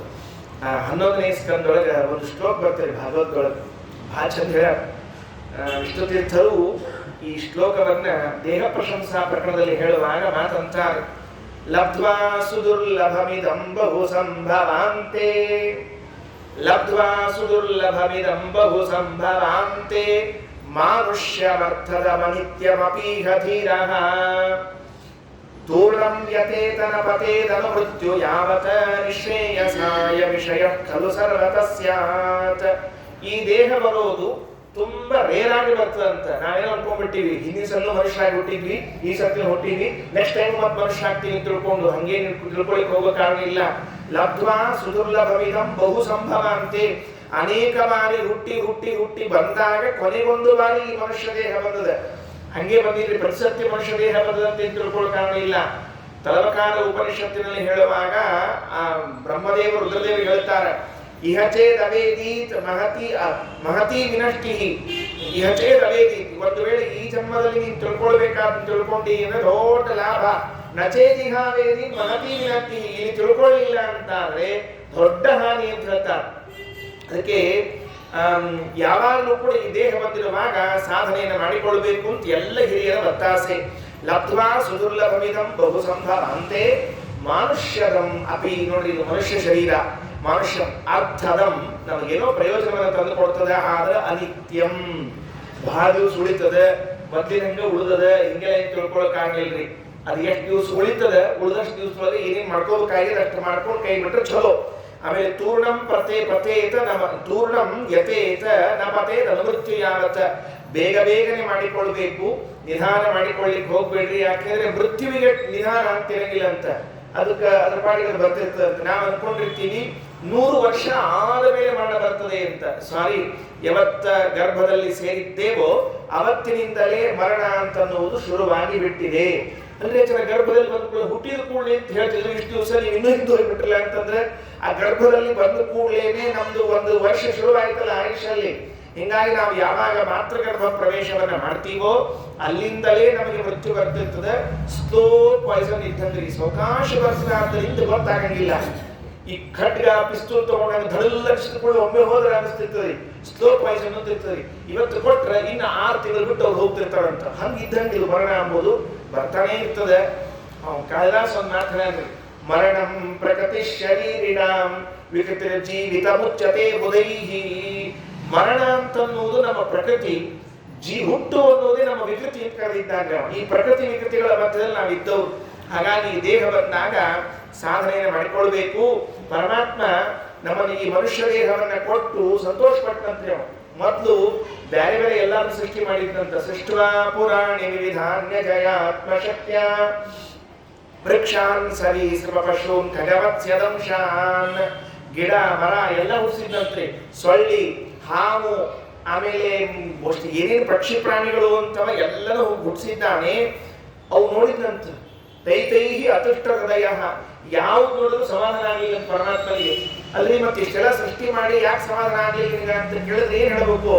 ಬ್ರಹ್ಮಾವಬೋಧ ವಿಷಣಂಬುದಮಾಪದೇವ, ಆ ಒಂದು ದೇಹದಲ್ಲೂ ಪರಮಾತ್ಮನನ್ನ ತಿಳಿದುಕೊಳ್ಳುವ ಸಾಮರ್ಥ್ಯವೇ ಇಲ್ಲ. ಸೊಳ್ಳಿ ಹಾವು ಹಕ್ಕಿ ಹಂದಿ ಕತ್ತಿ ನಾಯಿ ಬೆಕ್ಕು ಯಾವುದಕ್ಕೆ ಭಗವಂತ ತಿಳ್ಕೊಳ್ಳೋ ಸಾಮರ್ಥ್ಯವ ಯಾವುದಕ್ಕೂ ಇಲ್ಲ. ಈ ಒಂದು ದೇಹಕ್ಕೆ ಮಾತ್ರ ಭಗವಂತ ತಿಳಿದುಕೊಳ್ಳುವ ಸಾಮರ್ಥ್ಯ ಇದೆ. ಅದಕ್ಕೆ ಈ ದೇಹವನ್ನ ಸೃಷ್ಟಿ ಮಾಡಿ ಪರಮಾತ್ಮ ಬಹಳ ಸಂತೋಷ ಪಟ್ಟಿದ್ದಂತೆ. ಆ ಸಂತೋಷ ಬಹಳ ಸುಳಿಲಿಲ್ಲ ದೇವರಿಗೂ ಸಹಿತ. ಯಾಕಂದ್ರೆ ನಾವು ಉಳಿಗೋಗ್ಲಿಲ್ಲ ಸಂತೋಷವನ್ನ. ದೇವರ ನೀನು ಬಹಳ ಸಂತೋಷ ಪಡ್ಲಿಕ್ಕೆ ಹೋಗ್ಬೇಡ, ಈ ದೇಹದಿಂದ ನಾವು ಏನೋ ನಿನ್ ಬಗ್ಗೆ ತಿಳ್ಕೊತೀವಿ ಸಾಧನ ಮಾಡ್ತೀವಿ ಅಂತ ತಿಳ್ಕೊಂಡ್ರೆ ಹಂಗೇನು ಮಾಡೋದಿಲ್ಲ, ಮನ್ಮಾನಿ ಮಾಡ್ತೀವಿ ನಾವು. ಮನ್ಮಾನಿ ಅಂದ್ರೆ ನಮ್ಗೆ ಏನ್ ಬೇಕು ಅದನ್ನೇ ಮಾಡ್ಕೋತಿರ್ತೀವಿ. ಹಾಗಾಗಿ ವರ್ಷದುದ್ದಕ್ಕೂ ನಾವು ಮಾಡಿದ ಪುಣ್ಯ ಪಾಪರ ಲೆಕ್ಕ ಈ ದೇಹದಿಂದ ನೋಡಿದ್ರೆ ವಿಜೇಂದ್ರ ಸ್ವಾಮಿಗಳು ಅಂತಾರೆ, ಸುಕೃತಂ ತಿಲ ಮಾತ್ರ ತುಲ್ಯ ಪೀಶ ಕ್ರಿಯತೆ ನೈವ ಮಯಿ ಕವತ್ಸರೇಪಿ ಅಪಿತು ಕ್ರಿಯತೆ ಸದಾ ಗಪೂಗಃ ಪ್ರತಿಯಾಮಂ ಸಕಲೇಂದ್ರಿಯೈ ಮುಕುಂದ. ಬೆಳಿಗ್ಗೆದ್ದು ಮಾಘ ಮಾಸನೋ ಧನುರ್ಮಾಸನೋ ಇರ್ತದೆ, ಸ್ನಾನ ಮಾಡಿ ಬಡ ಗುಡಿಗೆ ಹೋಗಿ ಪೂಜಾ ದೇವ್ರ ದರ್ಶನ ಮಾಡ್ಕೊಂಡು ಬರೋದಪ್ಪ. ಭಾರಿ ಅಪ್ಪ ಮನೆಯಿಂದ ಇಲ್ಲಿ ತನಕ ವೆಂಕಪ್ಪ ಗುಡಿ ತನಕ ಬಂದು ನಮಸ್ಕಾರ ಪ್ರದಕ್ಷಿಣೆ ದೀಪ ಧೂಪ ಎಲ್ಲ ಮಾಡಿ ಹೊಳ್ಳಿ ಹೋಗೋ ಕಾಲಕ್ಕೆ ಯಾರ್ಯಾರು ಮಲ್ಕೊಂಡಿರ್ತಾರೆ ನೋಡ್ರಿ, ಇನ್ನು ಎದ್ರಂಗಿಲ್ಲಲ್ರಿ, ಬೈಕೋತ ಹೋಗೋದು ಒಟ್ಟರು ಮಲಗಿರಿ ಇನ್ನೂ ಏನ್ ಹಳೆ ನಿಮ್ಗೆ ಹೇಳಲಿಕ್ಕೆ ತಿಳ್ಕೊಂಡು ಒಟ್ಟರು ಬೈಕೋತ ಹೋಗೋದು. ಅಲ್ಲಿಂದ ಇಷ್ಟುದ್ದು ಬಂದು ಪುಣ್ಯ ಮಾಡಿ ಹೊಳ್ಳಿ ಹೋಗೋ ಕಾಲಕ್ಕೆ ಒಟ್ಟರು ಬೈಕೋತ ಹೋಗೋದು. ಮನ್ಯಾಗ ಮಲ್ಕೊಳ್ತಾರೆ ಪಾಪ, ಅವ್ರವ್ರ ಅನುಕೂಲ ಮಲ್ಕೊಂಡಿರ್ತಾರೆ. ಬಿದ್ದಾವ್ ಹೆಂಗ್ ಬಿದ್ದಾವ, ಹೆಣ ಬಿದ್ದಂಗೆ ಬಿದ್ದಾವ ತಿಳ್ಕೊಂಡು ಬೈಕೋತ ಹೋಗೋದು. ಪುಣ್ಯಕ್ಕೆ ಅವ್ರಿಗೆ ಕೆಲ್ಸಿರಂಗಿಲ್ಲ, ನಿದ್ದೆ ಕಟ್ಟಾಗ ಇರ್ತಾರೆ, ಯಂತ್ರ ಇವ್ರನ್ನ ಹೆಣ ಹಾಕ್ತಾರೆ ಅಟ್ಟ ಕೆಲಸ ಅವರು ಅಲ್ವಾ. ಅದಕ್ಕೆ ಪುಣ್ಯ ಎಷ್ಟು ಸಂಪಾದನೆ ಮಾಡಿದ್ದಪ್ಪ ನೀನು, 7 ಲಕ್ಷ ಮಾಡಿದ್ವಿ ಹೌದಾ, ಅಲ್ಲಿಂದ ಇರ್ತರ್ಕ ಬಂದು ಹೊರಡು ಹೋಗೋ ಕಾಲಕ್ಕೆ ನೀ ಏನ್ ಮಾಡಿದಿ ಅಂದ್ರೆ ಅಪಿತು ಕ್ರಿಯತೆ ಸದಾ ಗಪೂಗಃ ಪ್ರತಿಯಾಮಂ ಸಕಲೇಂದ್ರಿಯೈ ಮುಕುಂದ. ಅಷ್ಟು ಇಂದ್ರಿಯಗಳಿಂದಲೂ ಪಾಪವನ್ನೇ ಸಂಪಾದನೆ ಮಾಡ್ತಾ ಇದ್ದಿ, ಹೆಂಗ ಬರ್ಬೇಕಪ್ಪ ನಿನಗೆ? ಆದ್ರಿಂದ ಪುಣ್ಯ ಪಾಪಗಳ ಸಂಪಾದನೆಯಲ್ಲಿ ಎಚ್ಚರ ಇರಲಿ ಅಂತ ಆಚಾರ್ಯರು ಒಂದು ಮಾತು ಹೇಳ್ತಾರೆ. ಇದು ವಿಜೇಂದ್ರ ಸ್ವಾಮಿಗಳ ಅಭಿಪ್ರಾಯ, ಮೂಲತಃ ಆಚಾರ್ಯ ಅಭಿಪ್ರಾಯ. ಏನಂತಾರೆ ಅಂತಂದ್ರೆ, ಪುಣ್ಯವನ್ನು ನಾವು ಸಂಪಾದನೆ ಮಾಡಿದ್ದೀವಿ ಅಂತ ತಿಳ್ಕೊಂಡಿರ್ತೇವಲ್ಲ, ಅಲ್ಲ. ಪಾಪವನ್ನು ನಾವು ಸಂಪಾದನೆ ಮಾಡ್ಕೊಂಡಿರ್ತೀವಿ ಅಂತಲ್ಲ, ಅಲ್ಲ. ಯಾಕಂದ್ರೆ ಎರಡಕ್ಕೂ ಕೂಡ ಮೇಲ್ಮೇಲೆ ವ್ಯವಸ್ಥಾಪಕರು ಅಂತ ಇದ್ದೇ ಇದ್ದಾರೆ. ಈಗ ಪುಣ್ಯ ಅಂತಂದ್ರೆ ನಮ್ಮ ಮ್ಯಾಲೊಬ್ರು ಯಾರೋ ಇದ್ದಾರೆ, ಅವ್ರಿಗೂ ಇಂದಿಷ್ಟು ಭಾಗ ಹೋಗ್ಬೇಕು, ಅವ್ರ ಮ್ಯಾಲೊಬ್ರು ಯಾರೋ ಇದ್ದಾರೆ, ಅವ್ರಿಗೂ ಇಂದಿಷ್ಟು ಭಾಗ ಹೋಗ್ಬೇಕು. ಇದು ಹಿಂಗ ಕ್ರಮ ಅದ. ಇವತ್ತ ಸುಮ್ ಲೌಕಿಕ ಹೇಳ್ತೀನಿ, ಮತ್ತೆ ಅದಕ್ಕೆ ಹೊಂದಿಸ್ಕೋಬೇಡ, ಸುಮ್ ತಿಳಿಲಿ ಅಂತ ಹೇಳ್ತೀನಿ ಅಷ್ಟೇ, ಅದಕ್ಕೆ ಹೊಂದಿಸ್ಲಿಕ್ಕೆ ಹೋಗ್ಬಾರ್ದು. ಲಂಚ ಅಂತ ಒಂದು ಇರ್ತದೆ ನೋಡಿ. ಆ ಲಂಚ ಅನ್ನೋದು ಹೆಂಗಿರ್ತದೆ ಅಂತಂದ್ರೆ ಎಲ್ಲಾ ಅಧಿಕಾರಿಗಳಿಗೂ ಹೆಚ್ಚೆಂಚಿ ಹೋಗಿ ಮ್ಯಾಲ ತನಕ ಹೋಗ್ಬೇಕಾಗಿರ್ತದೆ. ಹೌದೋ ಇಲ್ಲೋ? ವ್ಯತಿರೇಕ ದೃಷ್ಟಾಂತರ ಮಹಾಪದ ತಿಳಿಬೇಡ, ಸುಮ್ಮನೆ ಹೇಳಿರ್ತೀನಿ ಅಷ್ಟೇ. ಏನು ಅಂತಂದ್ರೆ ಇವ್ ನೋಡಿದ ಕೂಣೆ ಇವ್ಯಾಕೆ ಇಷ್ಟು ತಿಂದ, ಇವ್ ತಿಂದ್ರಂಗಿಲ್ಲ ಪಾಪ. ಇದು ಹೆಂಗಾಗಿರ್ತದೆ ಅಂದ್ರೆ ಕೋತಿ ತಿಂದು ಮ್ಯಾಕಿ ಬಾಯಿ ಬರ್ಸಿದಂತೆ ತಿಂತದೆ. ಕೋತಿ ತಿಂದ್ಬಿಟ್ಟಿರ್ತದೆ, ಹಂಗೆ ತಿಂದು ಆಡಿನ ಬಾಯಿ ಬರ್ಸಿ ಹೋಗ್ಬಿಟ್ಟಿರ್ತದಂತ. ಪಾಪ ಯಜಮಾನ ಬಂದು ಆಡಿ ರಾಮ್ ಹಿಡಿತಿರ್ತಾರಂತ, ಯಾಕೆ ತಿಂದಿ ಅಂತ. ಅದು ಗಾಬರಿ, ನಾ ಏನ್ ತಿಂದಿನಿ ತಡೆಗ ಬರ್ತಿಲ್ಲ ಅಂತ ಬಾಯಿ ಹೊಡ್ಕೊಂಡು ಹತ್ತಿರ್ತದೆ. ಇಷ್ಟೇ ಇರ್ತದೆ ವ್ಯವಸ್ಥೆ, ಹೌದಾ? ಅಂದ ಮೇಲೆ ನಾವು ಮಾಡಿದ ಪುಣ್ಯಕ್ಕೆ ಪ್ರೇರಕರಾದವರು ಯಾರು? ನಮೋಸ್ತು ತಾತ್ವಿಕಾ ದೇವಾಹ ಧರ್ಮ ಮಾರ್ಗೀಯ ಪ್ರೇರೆಯಂತು ತತ್ವಾಭಿಮಾನಿ ದೇವತೆಗಳು. ಚತುರ್ಮುಖ ಬ್ರಹ್ಮದೇವರಿಂದ ಪ್ರಾರಂಭ ಮಾಡಿಕೊಂಡು ಪುಷ್ಕರಾಂತ್ಯ ದೇವತೆಗಳವರೆಗೆ ಎಲ್ಲರೂ ನಮ್ಮಲ್ಲಿ ನಿಂತು ಪ್ರೇರಣೆ ಮಾಡಿದಾಗ ಸತ್ಕರ್ಮಗಳಾಗಬೇಕು ನಮಗೆ. ಹಾಗಾದ್ರೆ ನಾನು ಮಾಡಿದ ಸತ್ಕರ್ಮದ 100% ಪುಣ್ಯ ನನಗೆ ಬರಲೇ ಇಲ್ಲ. ಕಾರಣ ಪ್ರೇರಕರಾದ ದೇವತೆಗಳು ಎಲ್ಲ ಹೋಯ್ತು. ಸೂತ್ರ ಬರೆದಿದ್ದಾರೆ ವೇದವ್ಯಾಸ ದೇವರು. ಓಂ ಸ್ವಾಮಿನಃ ಫಲಶ್ರುತೇ ಇತ್ಯಾತ್ರೇಯ. ಓಂ ಸ್ವಾಮಿನಃ ಫಲಶ್ರುತೇ, ನಿನ್ಗಲ್ಲ, ನಿಮಗೆ ಸ್ವಾಮಿಗಳಾದ ಕರ್ಮಸ್ವಾಮಿಗಳಾದ ದೇವತೆಗಳೆಲ್ಲ ಮುಟ್ಟಬೇಕು. ಅಂದ ಮೇಲೆ ಪುಣ್ಯ ನಾ ಮಾಡಿದ್ದು ನನ್ನ ತನಕ ಬರೋ ತನಕ 0 ಪಾಯಿಂಟ್ ಆಗಿಬಿಟ್ಟತಿ. ಇದು ಪುಣ್ಯ ಹೆಂಗೋ ಪಾಪ ಹಂಗೆ ಅದ. ಯಾಕಂದ್ರೆ ಪಾಪ ಪ್ರೇರಕರಾದವರು ಯಾರ್ಯಾರಿದ್ದಾರೆ ಕೈ ಮೊದಲುಕೊಂಡು ನನ್ನವರೆಗೆ ಇದ್ದ. ಹಾಗಾದ್ರೆ ನನ್ನವರೆಗೆ ಯಾರ್ಯಾರು ಪಾಪ ಪ್ರೇರಕರಾದ ತತ್ವಾಭಿಮಾನಿ ಅಸುರರು ಅಂತಿದ್ದಾರೋ ಅವ್ರಿಗೆಲ್ಲ ಹೋಗ್ಬೇಕಲ್ಲ. ಹಿಂಗಾಗಿ ಪುಣ್ಯ ಪಾಪಗಳು ನಮ್ಮ ತನಕ ಬರೋ ತನಕ ಸುಸ್ತಾಗಿಬಿಟ್ಟಿರ್ತಾವ್ರಿ. ಅವೆರಡು ಗುಡಿ ಮೆಟ್ಲ ಹತ್ತಿ ದೇವ್ರ ತನಕ ಬರೋ ತನಕ ಸುಸ್ತಾಗಿತ್ತು ನೋಡಿ ಕೆಲವರಿಗೆಲ್ಲ. ಹಂಗಿದ್ದಂಗ್ರಿ 2 ಮೆಟ್ಲ ಶಬ ಎಷ್ಟು ಮೇಲೆ ಕಟ್ಟ್ಯಾರವ ಗುಡಿನ. ಮೊದ್ಲು ಕೆಳಗೆ ಕಟ್ಟಿಗೆ ಬರ್ತಿತ್ತಿಲ್ಲೋ, ಅನ್ಕೋತಿ ಮೆಟ್ಲ ಇರ್ಬೇಕ ಹೆಂಗ್ ಸುಸ್ತಾಗಿರ್ತೀವಿ. ಹಂಗಿ ಪುಣ್ಯ ಪಾಪ ನಮ್ಮ ತನಕ ಬರೋ ತನಕ ಸುಸ್ತಾಗಿ ಹೋಗ್ಬಿಟ್ಟಿರ್ತದೆ. ಸುಕೃತಂ ಕಿಲ ಮಾತ್ರ ತುಲ್ಯಮೀಶ ಕ್ರಿಯತೆ ನೈವ ಮಯೈಕವತ್ಸರೇಪಿ ಅಪಿತು ಕ್ರಿಯತೆ ಸದಾ ಗಪೂಗಃ ಪ್ರತಿಯಾಮಂ ಸಕಲೇಂದ್ರಿಯೈ ಮುಕುಂದ. ಆ ಏನ್ ಇಂದ್ರಿಯಗಳಿಂದ ತಪ್ಪು ಮಾಡ್ತೀವಿ ಅಂತ ಮುಂದಿನ ಶ್ಲೋಕದಾಗ ಹೊರಟರು. ಮೊದಲನೇದ್ದು ತಲಿ. ಈ ತಲಿಯಿಂದ ಅಲ್ಲಿ ತಲಿಯಿಂದ ಏನ್ ಪಾಪ ಮಾಡ್ತೀವಿ ಹೇಳೋಣ ಅಂತ. ಏನೋ ಕೈಯಿಂದ ಪಾಪ ಮಾಡ್ತೀವಿ, ಕಾಲಿಂದ ಪಾಪ ಮಾಡ್ತೀವಿ, ಕಣ್ಣಿಂದ ಮೂಗಿನಿಂದ ತವರಿ ಮುಂದೆ ಹೇಳ್ಯಾರ್ರಿ. ನಾವು ಕಣ್ಣು ಮೂಗು ಹೊಟ್ಟೆಯಿಂದ ಸದೇ ಪಾಪ ಮಾಡ್ತೀವಿ ಅಂತ. ಕೂಸು ಹೊಟ್ಟಲೆ ಸರಿತು ಅಂತ ಹಿಂಗೆ ಹೇಳ್ತಾರೆ ನೋಡ್ರಿ, ಹಂಗೆ ಹೊಟ್ಟಲೆ ಸರಿ ಪಾಪ ಮಾಡಿ ಬರ್ತದೆ. ಹೊಟ್ಟಲೆ ಪಾಪ ಅಂತ ಹೆಂಗ್ ಗೊತ್ತಾಗಬೇಕು? ಈ ತಲೆಯಿಂದಲೂ ಪಾಪ ಮಾಡ್ಲಿಕ್ಕೆ ಬರ್ತದಂತ. ಯಾವ ಪಾಪ ಅಂತ ಕೇಳಿದ್ರೆ ಅದಕ್ಕೆ ಹೇಳ್ತಾರೆ, ನ ಶಿರಶ್ಚಲತಿ ಶಮೇ ಕದಾಪಿ, ನ ಶಿರಃ ಚಲತಿ ಈಶಮೇ ಕದಾಪಿ ಶ್ರುತಿಜಾನಂದ ಭರೇಣ ಸದ್ಗುಣಾನಾಂ ಅಪಿತು ಪ್ರಭುಬಂಧು ದುರ್ಗುಣಾನಾಂ ಶ್ರವಣಾರ್ಥಂ ಚಲಿತಂ ಭವತ್ಯಶಂಕಂ. ತಲೆ ತೂಗೋದು ಅಂತ ಇರ್ತದೆ. ಹಿಂಗೆ ತಲೆ ತೂಗೋದು ಅಂತಂದ್ರೆ ಯಾರ ಒಂದಿಷ್ಟು ಒಳ್ಳೆ ಮಾತು ಕೇಳಿದ್ರೆ, ಒಳ್ಳೆ ಗುಣಗಳನ್ನು ಕೇಳಿದ್ರೆ ಏನ್ ಆನಂದಾತು ಅಂತ. ಈ ಸಂಗೀತ ಕೂತಾಗ ತಲೆ ತೂಗೋದು ಅಂತ ಒಂದಿರ್ತಾರೆ. ಹಿಂಗೆ ಉಳಿದಂತೆ ತಲೆ ತೂಗೋದು ಅಂತ ಇರಂಗಿಲ್ಲ. ಅದು ಏನ್ರಿ ಎದುರಿಗಿದ್ದವ್ ಹಾಡಿದ್ದು ಅರ್ಥ ಆಗ್ಬೇಕ್ರಿ. ಅರ್ಥ ಆದ್ರೆ ತಲೆ ತೂಗ್ತಾರ, ಇಲ್ಲಾಂದ್ರೆ ಬಾಜುಕವ್ರು ತೂಗ್ತಿರ್ತಾರ. ಅವ್ರಿಗೆ ಅರ್ಥ ಆಗಂಗಿಲ್ಲ, ಇವ್ರಿಗೆ ಬಿಡಂಗಿಲ್ಲ. ಸಾಕಷ್ಟದ್ರಿ ತಲೆ ತೂಗೋದು. ಸಂಗೀತಗಾರ ಬಂದಿದ್ದಂತ ಒಂದು ರಾಜ್ಯಕ್ಕೆ. ರಾಜ್ ಹೇಳಿದ, ಇಲ್ಲ ಮತ್ತೆ ನಮ್ಮಲ್ಲಿ ನಮ್ಮ ಸಭಾದೊಳಗೆ ಸಂಗೀತ ಆಗ್ಬೇಕು, ನಿನ್ನ ಸಂಗೀತ ಎಷ್ಟು ಪ್ರಭಾವಕಾರಿ ಅಂತ ಹೇಳೋಣ ಅಂತ. ಇಷ್ಟು ಸಂಭಾವನೆ ಕೊಡ್ತೀನಿ ಹಿಂಗಂತ ಹೇಳಿದ. ಹ್ಞೂ ಅಂದ ಪಾಪ ಅವನಿಗೆ ಒಂದು ಕಂಡೀಷನ್ ಹೇಳಿದ್ರು ಸಂಗೀತಗಾರ. ಏನು ಅಂದ್ರೆ, ನಾ ಹಾಡೋ ಕಾಲಕ್ಕೆ ಅಕಸ್ಮಾತ್ ಯಾರ ತಪ್ಪಿ ತಲೆ ಹಿಂಗೆ ತೂಗಿದ ಅಂದ್ರೆ ಅವನ ತಲೆ ನೀ ಹಾರಿಸ್ಬೇಕು, ಅಂದ್ರೆ ಅಷ್ಟು ಸಂಗೀತ ಹಾಡ್ತೀನಿ. ನನ್ನ ಸಂಗೀತಕ್ಕೆ ಯಾರು ಕೂಡ ಅವ್ರು ಏನು ಹೇಳಿದ, ನಿನ್ನ ಸಂಗೀತ ಎಷ್ಟು ಪ್ರಭಾವ ಮಾಡ್ತು ನೋಡ್ತೀನಿ ಅಂತಂದ. ನೀ ಕರೆಸು, ಆದ್ರೆ ನನ್ನ ಸಂಗೀತಕ್ಕೆ ನಾ ಹಾಡೋ ಕಾಲಕ್ಕೆ ಯಾವ ಒಬ್ಬ ಅವನ ಹಿಂಗೆ ತಲೆ ಅಂದಾದ ನೀ ಕಡ್ಗ ತಗೊಂಡು ನೀನು ಚಂಗ ಅನಿಸ್ಬೇಕು ಅಂದ್ರಿ. ಯಾರು ಬರ್ತಾರ್ರಿ ಸಂಗೀತ ಕೇಳಲಿಕ್ಕೆ? ಯಾರು ಬರೋದು? ಆಚಾರ ಪುರಾಣಕ್ಕೆ ಬಂದವ್ರು ಯಾರು ತಲೆ ಅಲ್ಲಾಡ್ಸೋಂಗಿಲ್ಲ, ಮೈಕೈ ಅಲ್ಲಾಡ್ಸೋಂಗಿಲ್ಲ. ಆಚಾರ ಇನ್ನೊಬ್ರು ಪುರಾಣ ಕೊಡ್ರಿ ಹೋಗ್ಬಿಡ್ತಾರೆ, ಯಾರು ಬರೋದು? ಹಾಗಿದ್ರೆ ಭಾಳ ಕಷ್ಟ ಆಯ್ತು. ಆದ್ರೂ ಬಿಡ್ಲಿಲ್ರಿ. ಕೆಲವ್ರು ಏನೋ ಧೈರ್ಯ ಮಾಡಿದ್ರು. ಒಂದು 30-40 ಮಂದಿ ಇದ್ದಾರೆ. ಅವ್ರು ಹೆಂಗೂ ವಯಸ್ಸಾಗಿಬಿಟ್ಟಿದ್ರು. ನಾಡೋ ಹಚ್ಚಿನಾಡ್ದೋ 12-13 ಲೆಕ್ಕ ಇಟ್ಕೊಂಡ್ರು. ಇವತ್ತು ಹೋದ್ರೆ ತಿಳ್ಕೊಂಡೆಲ್ಲ ಹೇಳಿ ಮಕ್ಕಳಿಗೆ ಮೊಮ್ಮಕ್ಕಳಿಗೆಲ್ಲ ಹೇಳಿ, ನಾವು ಅಕಸ್ಮಾತ್ ಹೋದ್ರೆ ನೀವೆಲ್ಲ ಮದುವೆ ಮಾಡ್ಕೊಡ್ರಿ, ಈ ಆಚಾರ ಕರೀರಿ, ಇವರಿಗೆ ಚಪ್ಪಲಿ, ಇವ್ರಿಗೆ ತಂಬಿ, ಇವ್ರಿಗೆ ಥಾಲಿ ಹೇಳುವುದು.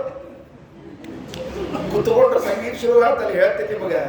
ಅವ್ ಒಳ್ಳೆ ತಾನ್ಸೇ ಇದ್ರಿ, ಅವ್ರ ಪುಣ್ಯಾತ್ಮ ಭಾರಿ ಹಾಡ್ತಾ ಇದ್ರೆ ಅವರಿಗೆ ಮೈ ಮರೆತು ಹೋಗಿ ಎಷ್ಟು ತಲೆ ಮೈಯೆಲ್ಲ ಅಳ್ಳಾಡಿಸ್ತಿದ್ದಾರೆ ಅಂತಂದ್ರೆ, ಯಾರು ಖಡ್ಗ ಹಿಡ್ಕೊಂಡು ನಿಂತಿದ್ರಲ್ಲ ತಲೆ ಅಳ್ಳಾಡ್ಸೋರ್ನ ಹೊಡಿಬೇಕು ಅಂತ, ಅವ್ರು ಕೂಡ ಹಿಂಗಾಗ್ತಾ ಇರುತ್ತಂತೆ. ಆಗ ನಾನು ಹೇಳಿದ್ದಂತೆ, ಭಲೆ ಒಪ್ಪಿದೆ ನಿನ್ ಮಾತನ್ನ ಅಂದಂತೆ. ಯಾಕಂದ್ರೆ ಸಂಗೀತ ಅಂದ್ರೆ ಹಾಗಿರ್ಬೇಕು. ಹಾಗಿದ್ದಾಗ ತಲೆ ಅಳ್ಳಾಡ್ಸೋದು ಅಂತನ್ನೋದು ಇದರಿಂದ ಆನಂದದಿಂದ ತೂಗ್ಬೇಕ್ರಿ. ವಿಜಯ ಸ್ವಾಮಿ ಅಂತಾರೆ, ನಮ್ಮ ತಲೆ ಎಲ್ಲಿ ತೂಗ್ಬೇಕಾಗಿತ್ತು? ನ ಶಿರಶ್ಚಲತಿ ಶಮೇ ಕದಾಪಿ ಶ್ರುತಿಜಾನಂದ ಭರೇಣ ಸದ್ಗುಣನಾಂ. ಭಗವಂತ ನಿನ್ನ ಸದ್ಗುಣಗಳನ್ನ ಕೇಳಿದಾಗ ನಮ್ಮ ತಲೆ ಆ ಕೇಳಿದ ಆನಂದಕ್ಕೆ ಹಿಂಗ್ ಅನ್ಬೇಕಾಗಿತ್ತು ಅಲ್ರಿ ಆಚಾರ. ಈ ಕೇಳೋದಕ್ಕೂ ಇದಕ್ಕೂ ಏನ್ ಸಂಬಂಧ? ಯಾಕಂದ್ರೆ ಪ್ಲಗ್ ಹಾಕಿರ್ಬೇಕಾಗ್ತದೆ. ಕೆಲವರಿಗೆ ಎಷ್ಟು ಹೇಳಿದ್ರೆ ಹಿಂಗ್ ಗೊತ್ತಿರ್ತಾರೆ. ತಲೆಯಲ್ರಿ ಏನೂ ಅಲ್ಲಾಡ್ಸ್ತಿರಂಗಿಲ್ಲ. ಅವ್ರು ಇದ್ದಾರೋ ಇಲ್ಲೋ ನಾವಂಚೂರು ಅಲ್ಲಾಡ್ಸ್ತಿರ್ಕೋಬೇಕಾಗ್ತದೆ. ಹಿಂಗ ಅದಕ್ಕೆ ಇದಕ್ಕೂ ಒಂದು ಲಿಂಕ್ ಅದ್ರಿ ಒಳಗೆ. ದೇವ್ರು ಭಾರಿ ಚಂದ ಇಟ್ಟಾರ್ರಿ. ಕಿವಿಗೆ ತಲೆಗೆ ಒಂದು ಲಿಂಕ್ ಇಟ್ಟಾರ್ರಿ. ಶ್ರೀಮದಾಚಾರ್ಯರು ಪೂರ್ವಾಶ್ರಮದಲ್ಲಿ ವಾಸುದೇವ ಬಾಲಕನಾಗಿದ್ದಾಗ ವಿದ್ಯಾಪೀಠ ಓದಿಕತ್ತಿದ್ರಿ. ಅವರು ಗುರುಕುಲ ಓದಿಕತ್ತಿರು. ಎಲ್ಲ ಅಧ್ಯಯನ ಮುಗಿತ್ತು. ಇನ್ನು ಅವ್ರಿಗೆ ಸನ್ಯಾಸ ತಗೋಬೇಕು ಅಂತ ಹೊಂಟಾಗ ಗುರುದಕ್ಷಿಣೆ ಕೊಡ್ಬೇಕಾಗಿತ್ತು. ಏನ್ ಗುರುದಕ್ಷಿಣೆ ಕೊಟ್ರು ಅಂತ ಕೇಳಿದ್ರೆ, ಒಂದ್ ದಿವ್ಸ ಗುರುಪುತ್ರ, ಅವಗೂ ವಾಸುದೇವ ಅಂತ ಹೆಸರಂತ, ಕರ್ಕೊಂಡು ಹೊಂಟಿದ್ರು. ಗುರುಪುತ್ರನಾಗಿರುವಂತಹ ವಾಸುದೇವ, ಈ ವಾಸುದೇವ ಇಬ್ರು ಹೊಂಟಾರ. ಅದೇನಾಯಿತು ಅಂದ್ರೆ, ಇದ್ದಕ್ಕಿದ್ದಂಗೆ ತಲಶೂಲಿ ಬಂತಂತೆ. ಯಾರಿಗೆ? ಗುರುಪುತ್ರನಾಗಿರುವಂತಹ ವಾಸುದೇವನಿಗೆ ತಲಶೂಲಿ ಬಂತು. ಎಷ್ಟು ತಲಶೂಲಿ ಬರ್ತಿತ್ತು ಆ ವ್ಯಕ್ತಿಗೆ ಅಂದ್ರೆ, ಬಂದ್ರೆ ಪ್ರಾಣವೇ ಹೋಗೋದು ತಲಶೂಲಿ ಬರ್ತಿತ್ತು. ಒದ್ದಾಡಿ ಬಿಟ್ಟ ತಲಶೂಲಿ ತಿಳ್ಕೊಂಡು. ಆಗ ಶ್ರೀಮದಾಚಾರ್ಯರು ಕರೆದು ಅವನಿಗೆ ಕಿವಿಯಲ್ಲಿ ಬಲಗಿವಿಯಲ್ಲಿ ಊದಿದ್ರಂತೆ. ಶ್ರವಣಗೋ ಚರಿತೇನ ಕದಾಚನ. ಏನ್ ಮಾಡಿದ್ರು? ಉಫ್ ಅಂತ ಊದಿದ್ರಿ. ಊದಿದ್ರೆ ಎಷ್ಟು ಆಶ್ಚರ್ಯ! ಈ ಕಿವಿಯೊಳಗೆ ಊದಿದ್ರು. ಎಲ್ಲಿ ಹೋಯ್ತು? ಇಲ್ಲಿ ಬಂತ್ರಿ. ತಲೆಶೂಲಿ ಎಷ್ಟು ಪರಿಹಾರ ಆತಂತ. ಆಲೋಚನೆ ಎಷ್ಟು ಆಶ್ಚರ್ಯ ನೋಡ್ರಿ. ಆಚಾರ ಅಂತಾರ, ಕಿವಿಗೂ ತಲೆಗೂ ಒಂದು ಲಿಂಕ್ ಅದ, ಮೈಲಿಕ್ ಹೋಗ್ಬೇಡ್ರಿ. ಅದಕ್ಕೆ ಪುರಾಣ ಪುಣ್ಯಕಥಿ ಪಾಠ ಇವೆಲ್ಲ ಕೇಳಿದಾಗ ಸ್ವಲ್ಪ ತಲೆ ಬದಲಾಗ್ತಿರ್ತದೆ, ತಿತ್ಕೋತಿರ್ತೀವಿ, ಒಂಚೂರು ಮಾಡಬೇಕು ಅನಿಸ್ತಿರ್ತದೆ. ಇಲ್ಲೇ ಮೊದಲು ಬಂದ್ ಮಾಡಿಬಿಟ್ವಿ ಅಂದ್ರೆ ಇಲ್ಲಿ ಇನ್ನೂ ಹೋಗುದಿಲ್ಲ ಗ್ಯಾರಂಟಿ ಆಗ್ತದೆ. ಹೌದಿಲ್ಲ? ಅದಕ್ಕೆ ಆಚಾರ್ಯರು ಆ ಕಿವಿಯಲ್ಲಿ ಊದಿದ ಮಾತ್ರಕ್ಕೆ ತಲೆಯಲ್ಲಿರುವಂತಹ ಭಾರವೆಲ್ಲ ಪರಿಹಾರ ಆಗಿ ಹೋಯ್ತಲ್ಲ. ಆ ಕಿವಿ ಏನ್ ಮಾಡ್ಬೇಕು ಕೆಲಸ? ತೂಗೋ ಕೆಲಸ. ಒಳಗೆ ಗುಣಗಳನ್ನ ಕಳಿಸಿ ತಲೆಯನ್ನು ತೂಗಿಸ್ಬೇಕಂತೆ. ನ ಶಿರಶ್ಚಲತಿ ಶಮೇ ಕದಾಪಿ ಶ್ರುತಿಜಾನಂದ ಭರೇಣ ಸದ್ಗುಣನಾಂ. ಭಗವಂತನ ಸದ್ಗುಣಗಳನ್ನ ಕೇಳಿಬಿಟ್ಟು ತಲೆ ಅಳ್ಳಾಡಿಸ್ತಾ ಇರ್ಬೇಕು. ಸತ್ಯಸಂಧ ತೀರ್ಥರು ಸಾಂಗ್ಲಿಗೆ ಹೋಗಿದ್ರಂತೆ. ಸಾಂಗ್ಲಿಗೆ ಹೋದಾಗ ಅಂದ್ರೆ ಸತ್ಗೋಸ್ವಾಮಿ ಶಿಷ್ಯಂದ್ರು ನಿನ್ನೆ ಇವತ್ತು ಅವ್ರು ಆರಾಧನೆ ಎಲ್ಲದಕ್ಕೆ ಹೋದ್ರು, ಸ್ವಲ್ಪ ನೆನಪು ಮಾಡ್ಕೊಂಡಿರ್ತೀನಿ ಅಂತ. ಅಲ್ಲಿ ಹೋದಾಗ ಪೂಜೆ ಹೆಂಗ್ ಮಾಡಿದ್ರು? ಅದ್ಭುತವಾದ ಪೂಜೆ ಮಾಡಿದ್ರಂತ. ರಾಮದೇವ್ರ ಪೂಜೆ ಅವರು ಸುಧಾ ಪಾಠಗಳು ಹೇಳಿದಂತೆ. ಅವ್ರು ಮಾಡುವ ಪೂಜೆ ಪಾಠಗಳನ್ನೆಲ್ಲ ನೋಡಿಬಿಟ್ಟು ಸತ್ಯವ್ರತ ತೀರ್ಥರು ವೃಂದಾವನವೇ ತಲೆ ತೂಗ್ತಂತೆ. ಆಹಾ ಆಹಾ ಅನ್ಬೇಕಂತೆ. ಅಷ್ಟು ಚಂದಾಗಿ ಪಾಠವನ್ನ ಅಷ್ಟು ಚಂದಾಗಿ ಪೂಜೆಯನ್ನು ಮಾಡ್ತಾರೆ ಅಂತ ತಿಳ್ಕೊಂಡು ಹೇಳಿ ತಲೆ ತೂಗಬೇಕಾಗಿದ್ರೆ ವಾದೀಂದ್ರ ತೀರ್ಥರು ಬರೆದಿರುವಂತಹ ಗರುಡಸ್ತವನವನ್ನ ರಾಯರ ವೃಂದಾವನದೊಂದು ನಿಂತು ಪಾರಾಯಣ ಮಾಡಿದಾಗ ರಾಯರ ವೃಂದಾವನ ತಲೆ ತೂಗಬೇಕಾಗಿದ್ರೆ ಏನು ಆಶ್ಚರ್ಯ. ಅವ್ ಕೃಷ್ಣ ಕೊಳಲು ಶೋಧ ಕೂತಿದ್ದಂತ ಕೆಲಸ ಏನ್ರಿ, ಅವ್ನು ಬೇರೆ ಏನು ಕೆಲಸ ಇಲ್ಲ ಇಲ್ಲ ಅವ್ನು ಕೊಳಲು ಹಿಡ್ಕೊಂಡು ಕೂತ್ಬಿಟ್ಟಾನ್ರಿ. ಅವ್ನು ಕೂತಾನ ಕೊಳಲು ನುಡ್ಸ್ಕೋತ್ ಕೂತಾನ. ಅವತ್ತು ರಾಸಕ್ರೀಡೆ ಆಡ್ಬೇಕು ಅಂತ ಸಂಜೆ ಹೊತ್ತಿನಾಗ ವದರಾಶ್ರಮ ಬದಾರ ಇವಾಗ ಉಪನಿಷತ್ ಎಲ್ಲಾರು ಬಂದ್ರಂತ. ನಾ ನೋಡ್ತೀನಿ ನೀ ನೋಡ್ತೀನಿ ನೀ ನೋಡ್ತೀನಿ ನಾ ನೋಡ್ತೀನಿ ಬಂದಾರ ಎಲ್ಲಾರು. ಏನಾಗಿದ್ರಿ, ಕೆಲವರೆಲ್ಲ ಲಘು ಬಂದಾರ, ಸೀಟ್ ಹಿಡ್ಕೋಬೇಕು ಬಂದು ಬಂದಾರ, ಕೆಲವರೆಲ್ಲ ಸವಕಾಶ ಬಂದಾರ. ಹಂಗ ಎರಡೂ ಪದ್ಧತಿ ಅವ. ಸವಕಾಶ ಬರ್ಬೇಕು ಅನ್ನೋ ಪದ್ಧತಿನೂ ಅದ, ಲಘು ಬರ್ಬೇಕು ಅನ್ನೋ ಪದ್ಧತಿ ಅದ. ಯಾರು ಕಲಿಸ್ಕೊಟ್ಟಾರ? ದಕ್ಷ ಪ್ರಜಾಪತಿ ಕಲಿಸ್ಕೊಟ್ಟಾರ. ನಮಗೆ ಸವಕಾಶ ಬಾ ಅಂತ ದಕ್ಷ ಪ್ರಜಾಪತಿ. ಲಘು ಬಂದು ಕಲಿಸ್ಕೊಟ್ಟವ್ರು ಯಾರು? ರುದ್ರದೇವರು. ಲಘು ಬಂದು ಕೂಡ ಸೀಟ್ ಹಿಡ್ಕೊಂಡು ಅವ್ರು ತಿಳಿಸ್ಕೊಟ್ಟಾರ. ಎರಡು ಪದ್ಧತಿ ಅನಾದಿ ಕಾಲದಿಂದ ಬಂದದ್ದವ. ಅದಕ್ಕೆ ತಪ್ಪು ತಿಳ್ಕೋಬಾರ್ದು. ಬಂದ್ರೆ ಈಗ ನೋಡ್ತಾರೆ ಏನಾಗಿದೆ ಅಂದ್ರೆ ಅದು ಹಾವು, ಅದಕ್ಕೆ ಕಿವಿ ಇಲ್ಲ. ಹಾವಿಗೆ ಕಿವಿ ಇಲ್ಲ. ಅದು ಮುಂದೆ ಬಂದು ಕೂತಿತ್ತಂತ. ಕಿವಿ ಇಲ್ಲ ಅಂದ್ರೆ ಕೇಳಿಸಂಗಿಲ್ಲ. ಕೆಲವರಿಗೆ ಕೇಳಿಸಂಗಿಲ್ಲ ಮುಂದೆ ಬಂದು ಕೂತಿರ್ತಾರೆ, ಕೆಲವರಿಗೆ ಕಾಣಿಸಂಗಿಲ್ಲ ಮುಂದೆ ಬಂದು ಕೂತಿರ್ತಾರೆ, ಕೆಲವರಿಗೆ ಏನೂ ಇಲ್ಲ ಮುಂದೆ ಬಂದು ಕೂತಿರ್ತಾರೆ. ಅಂದ್ರೆ ಯಾವುದೂ ಏನು ಸಂಬಂಧ ಇಲ್ಲ, ಅದು ಮುಂದೆ ಕೂತ್ಕೊಂಡು ಕೂತಿರ್ತಾರೆ. ಹಂಗೆ ಈ ಕಿವಿ ಇದ್ದಿದ್ದಿಲ್ಲ ಮುಂದೆ ಕೋಡ ಕೇಳಿಸ್ತದೆ, ಕೊನೆಗೆ ಕೇಳಿಸ್ತೀವಿ ಬಿಡ್ಲಿ ಅವ್ರು ಕೈಕಾಲು ಮಾಡಿದಾಗ ಅಷ್ಟ್ರೆ ಹಿಂಗ ನೋಡ ಅಂತ ಕೆಲವ್ರಿಗೆ ಇರ್ತದೆ. ಪಾಪ ಹಿಂಗಾಗಿ ಕೂತಿರ್ತದೆ. ಸುಭಾಷಿಕಾರ ಬರ್ದ ಭಾಳ ಚಂದ ಬರ್ದ. ಯಾಕೆ ಹಾವಿಗೆ ಕಿವಿ ಸೃಷ್ಟಿ ಮಾಡಲಿಲ್ಲ? ಯಾರು? ಬ್ರಹ್ಮದೇವರು. ಏನಾಗಿದೆ ಅಂದ್ರೆ ಅಕರ್ಣಂ ಅಕರೋತ್ ಶೇಷಂ, ಅಕರ್ಣಂ ಅಕರೋತ್ ಶೇಷಂ. ಶೇಷ ಅಂದ್ರೆ ಹಾವು. ಹಾವಿಗೆ ಕಿವಿ ಇಲ್ಲಾರ ಸೃಷ್ಟಿ ಮಾಡಿದ ವಿಧಿಹಿ ಬ್ರಹ್ಮದೇವರು. ಯಾಕಂದ್ರೆ ಬ್ರಹ್ಮಾಂಡ ಭಂಗಧೀಹಿ, ಎಲ್ಲಿ ಬ್ರಹ್ಮಾಂಡ ಬಿದ್ದೋಗ್ತದೋ ಅಂತ ತಿಳ್ಕೊಂಡು ಹೇಳಿ ಹಾವಿಗೆ ಕಿವಿ ಸೃಷ್ಟಿ ಮಾಡಲಿಲ್ಲ ಅಂತ. ಅಲ್ರಿ ಆಚಾರ್ಯ, ಈ ಹಾವಿಗೆ ಕಿವಿ ಸೃಷ್ಟಿ ಮಾಡದೇ ಇರೋದಕ್ಕೂ ಹಾವಂದ್ರೆ ಶೇಷದೇವರು ಸೃಷ್ಟಿ ಮಾಡದೇ ಇರೋದಕ್ಕೂ ಬ್ರಹ್ಮಾಂಡದಲ್ಲಿ ಏನ್ ಸಂಬಂಧ ಅಂತಂದ್ರೆ ಶ್ರುತ್ವಾ ರಾಮಕಥಾಂ ರಮ್ಯ, ರಾಮನ ಕಥೆಯನ್ನ, ರಮಣೀಯವಾದ ರಾಮನ ಕಥೆಯನ್ನ ಕೇಳಿ ಶಿರಃ ಕಸ್ಯ ನ ಕಂಪತೆ. ಎಲ್ಲರ ಶೇಷದೇವರು ರಾಮಾಯಣ ಕೇಳಿ ಹಿಂಗ್ ಅನ್ಬೋಣ, ಆ ಶೇಷದೇವ್ರ ತಲೆ ಮೇಲೆ ಬ್ರಹ್ಮಾಂಡ ಇದ್ದ ಡಬಕ್ ಬಿದ್ಬೋಣ. ನೋಡ್ರಿ, ಅದಕ್ಕೆ ರಾಮಾಯಣ ಮಹಾಭಾರತ ಕೃಷ್ಣನ ಕಥೆಗಳನ್ನ ಕೇಳಿ ಎಲ್ಲಿ ಶೇಷದೇವರು ತಲೆಯನ್ನು ತೂಗಿಬಿಟ್ಟು ಮೇಲಿದ್ದ ಬ್ರಹ್ಮಾಂಡ ಬಿದ್ದೋಗ್ತದೋ ಅಂತನ್ನೋ ಭಯಕ್ಕೆ ಬ್ರಹ್ಮದೇವರು ಶೇಷದೇವರಿಗೆ ಕಿವಿ ಮಾಡಲಿಲ್ಲ. ಮುಂದೆ ಅವ್ರ ಪರಂಪರೆಯಲ್ಲಿದ್ದವ್ರು ಯಾರಿಗೂ ಕಿವಿ ಬರಲೇ ಇಲ್ಲ ಅಂತ ಹೆಂಗದನು ಹಂಗೆ ಹೋಗಿ ಕೂತಿತ್ತಂತ ಪಾಪ ಮುಂದೆ. ಯಾವುದು? ಹಾವು. ಕೃಷ್ಣ ಅವ್ ಮುರಳಿ ನುಡಿಸ್ಲಿಕ್ಕತ್ತಿದ್ದಾರೆ, ತಿಳಿಲಿ ಬಿಳಿ ಹಿಂಗ್ ಅಲ್ಲಿಗತ್ತಿತ್ತಂತ. ಕಪ್ಪಿ ಹಿಂದೆ ಕೂತಿತ್ತೆ ಪಾಪ. ಕಪ್ಪಿ ಸಣದು, ಹಾವು ಇಷ್ಟು ಎತ್ತರಂದು. ಈ ಕೆಲವು ಏನಾಗಿರ್ತದೆ ಪುರಾಣಕ್ಕೆ, ಎತ್ತರ ಇದ್ದವ್ರು ಮುಂದೆ ಕೂತ್ಬಿಟ್ಟಿರ್ತಾರೆ, ಗಿಡ್ಡಿದ್ದವ್ರು ಹಿಂದೆ ಕೂತ್ಬಿಟ್ಟಿರ್ತಾರೆ.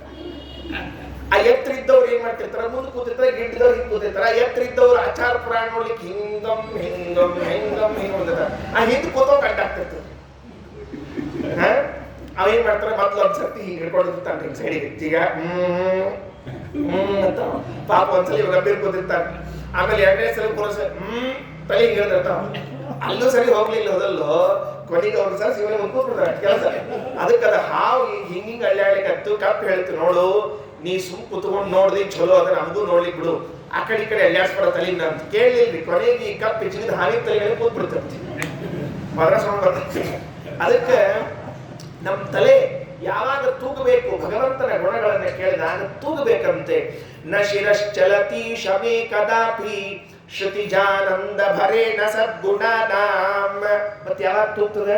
ಅಪಿತು ಪ್ರಭು ಬಂಧು ದುರ್ಗುಣಾನಾಂ ಶರಣಾರ್ಥಂ ಚಲಿತಂ ಭವತ್ಯಶಂಕಂ. ಆದರೆ ಪ್ರಭು ಬಂಧು ದುರ್ಗುಣಾನಾಂ, ಪ್ರಭುಗಳ ಬಂಧುಗಳ ದುರ್ಗುಣಗಳನ್ನ ಕೇಳಿದ್ರೂ ಕೂಡ ನಮಗೇನ್ ಮಾಡ್ಲಿಕ್ಕೆ ಬರಂಗಿಲ್ಲ ಅಂದ್ರೆ ಇಲ್ಲಲ್ಲಿ ಬೋದಲ್ರಿ, ಅನಿವಾರ್ಯವಾಗಿ ತಲೆಯಲ್ಲಿ ಆಡ್ತಿರ್ತಾರಂತ.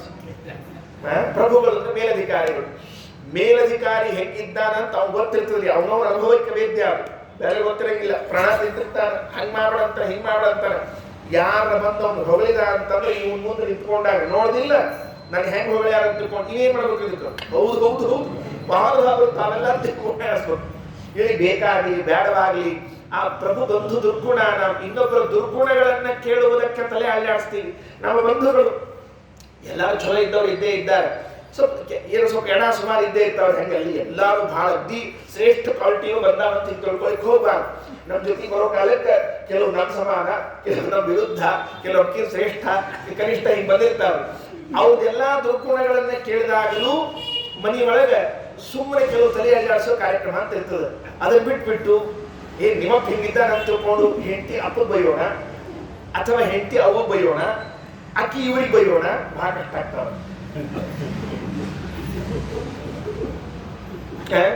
ಗಂಡ ಹೆಂಡತಿ ಯಾವಾಗಲೂ ಗಂಡ ಹೆಂಡತಿ ಬರೀ ಅಂತಿದ್ದಂತೆ. ಒಂದ್ಸರಿ ಏನಾಗಿದೆ ಅಂದ್ರೆ ಸುಂಪು ಉಳ್ಳಾರ್ದ ಇವ ಗಂಡ ಹೊರಗಿಂದ ಬಂದಾನ. ಬರೋ ಕಾಲಕ್ಕೆ ಅತ್ತಿ ಮಾಮ ಕೂತಿದ್ದಂತೆ. ಸುಂಪು ಬರೋ ಕಾಲಕ್ಕೆ ಬಳಗ್ ಬಂದ ಹೇಳಿದ್ರು, ನೋಡು ಹೊರಗೆ ಮಂಗೆ ಬಂದು ಕೂತ ನೋಡು ಅಂತಂದೆ. ಅದಕ್ಕೆ ಹೇಳಿಲ್ಲಂತ. ಅದಕ್ಕೆ ಹೇಳೋದ್ರಿ ಅಂಥವ್ ಜೊತೆ ಸಹವಾಸ ಮಾಡಬಾರ್ದು ಅಂತ ನಿಮ್ಗೆ ಮೊದಲೇ ಹೇಳಿಲ್ಲಂತೆ. ನೀವು ಮಂಗ್ಯಗಳಿದ್ದಾಗ ಅಂತ ಅದಕ್ಕೆ ಅರ್ಥ ಬೇಕಾಗಿತ್ತಪ್ಪ. ಇವೆಲ್ಲ ಬೈಯೋದ್ಗೆ ಮಾಡ್ಲಿಕ್ಕೆ ಹೋಗ್ಬಾರ್ದ್ರಿ. ಕೆಲವು ಏನಿದ್ರು ಸುಮ್ ತಲೆಯಲ್ಲಷ್ಟೇ ಇರ್ಬೇಕಾಗ್ತಿರ್ತದೆ. ಹಾಗೆ ದುರ್ಗುಣಗಳನ್ನ ಕೇಳಿದಾಗಲೂ ಕೂಡ ನಾವು ತಲೆಯನ್ನ ಅಳ್ಳಾಡಿಸುವ ಪ್ರಸಂಗ ಬರ್ತದೆ. ಯಾರೋ ರಾಜ, ಯಾರೋ ದುಷ್ಟ, ಅವನಲ್ಲಿ ಇಲ್ಲ ಸಲ್ಲದ ಗುಣಗಳನ್ನ ಹೇಳಿದಾಗ ಇವರು ಆನಂದದಿಂದ ತಲೆ ಆಡಿಸುವಂತಹ ಪ್ರಸಂಗಗಳು ಉಂಟು. ಮಹಾಭಾರತ, ರಾಮಾಯಣ ಇತಿಹಾಸಗಳನ್ನು ನೋಡಿದಾಗ ದುಷ್ಟಾತಿ ದುಷ್ಟ ರಾಜರು, ಆ ರಾಜರ ಮಂತ್ರಿಮಂಡಲದಲ್ಲಿ ಇದ್ದವರೆಲ್ಲರೂ ಅಂಥವರೇ. ಅವ್ನು ಹೊಗಳ್ತಿರ್ತಾರೆ. ಈ ಪಾಪ ಬೇಡವಾದ ಸಮಸ್ಯೆ ಇದ್ದವರೆಲ್ಲ ಕುತ್ಕೊಂಡ್ರು ಅವ ಅಂತ ತಲೆ ಅಳ್ಳಾಡಿಸ್ಬಿಟ್ಟೆ ಕೆಲಸ. ಅದಕ್ಕೆ ವಿಜಯ ಸ್ವಾಮಿ ಅಂತಾರೆ, ಸ್ವಾಮಿ ನಮ್ಮ ತಲೆ ಹಿಂಗೆ ಅಳ್ಳಾಡಿಗೆ ಹಾಕ್ಬಿಟ್ಟದ, ಎಲ್ಲಿ ಅಳ್ಳಾಡಿಸ್ಬಿಟ್ಟಲ್ಲ, ಅಳ್ಳಾಡೋದು ಎಲ್ಲಿ ಅಳ್ಳಾಡ್ಬೇಕು ಅದು ಬಿಟ್ಬಿಟ್ಟದ. ನ ಶಿರಶ್ಚಲತಿ ಶಮೇ ಕದಾಪಿ ಶ್ರುತಿಜಾನಂದ ಭರೇಣ ಸದ್ಗುಣಾನಾಂ ಅಪಿತು ಪ್ರಭುಬಂಧು ದುರ್ಗುಣಾನಾಂ ಶ್ರವಣಾರ್ಥಂ ಚಲಿತಂ ಭವತ್ಯಶಂಕಂ.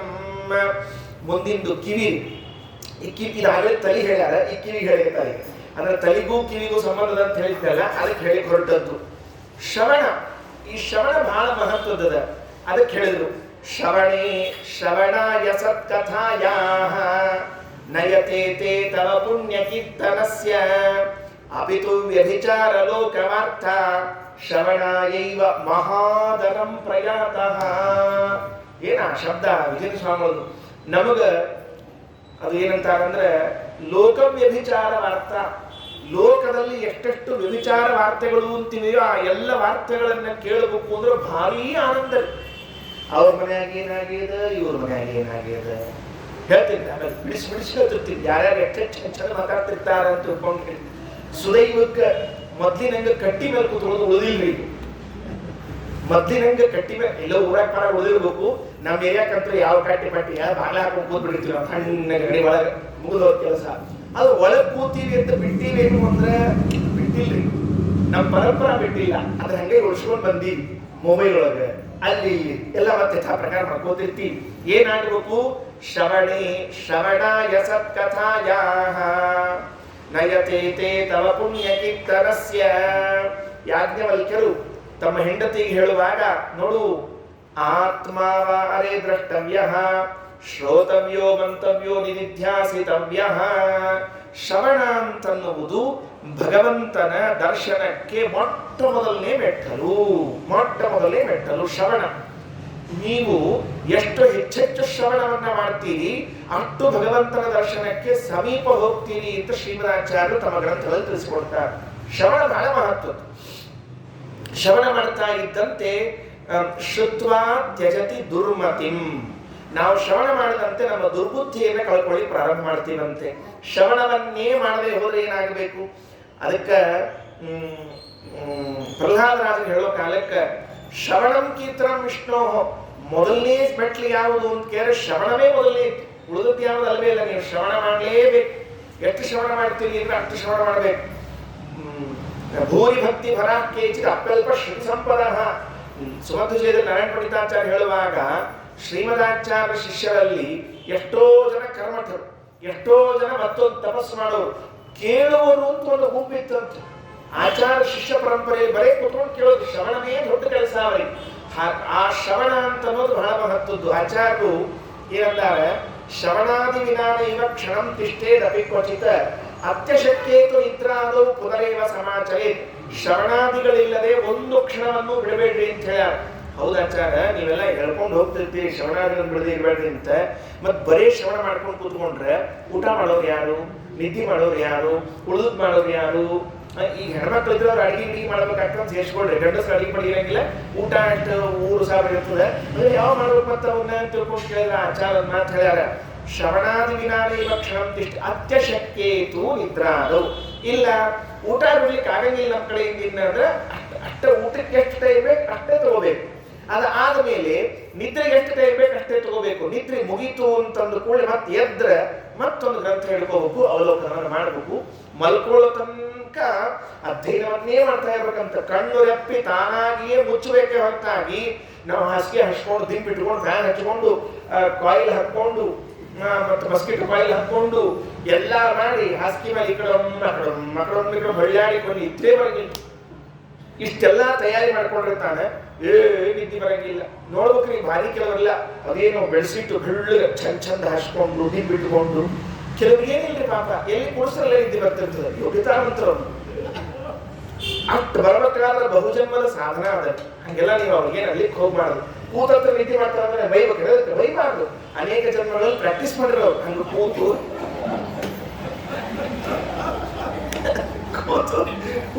ನಿದ್ದೆ ಮಾಡಿ ಪ್ರಾಕ್ಟೀಸ್ ಮಾಡ್ಯಾರ್ರಿ ಅವ್ರು.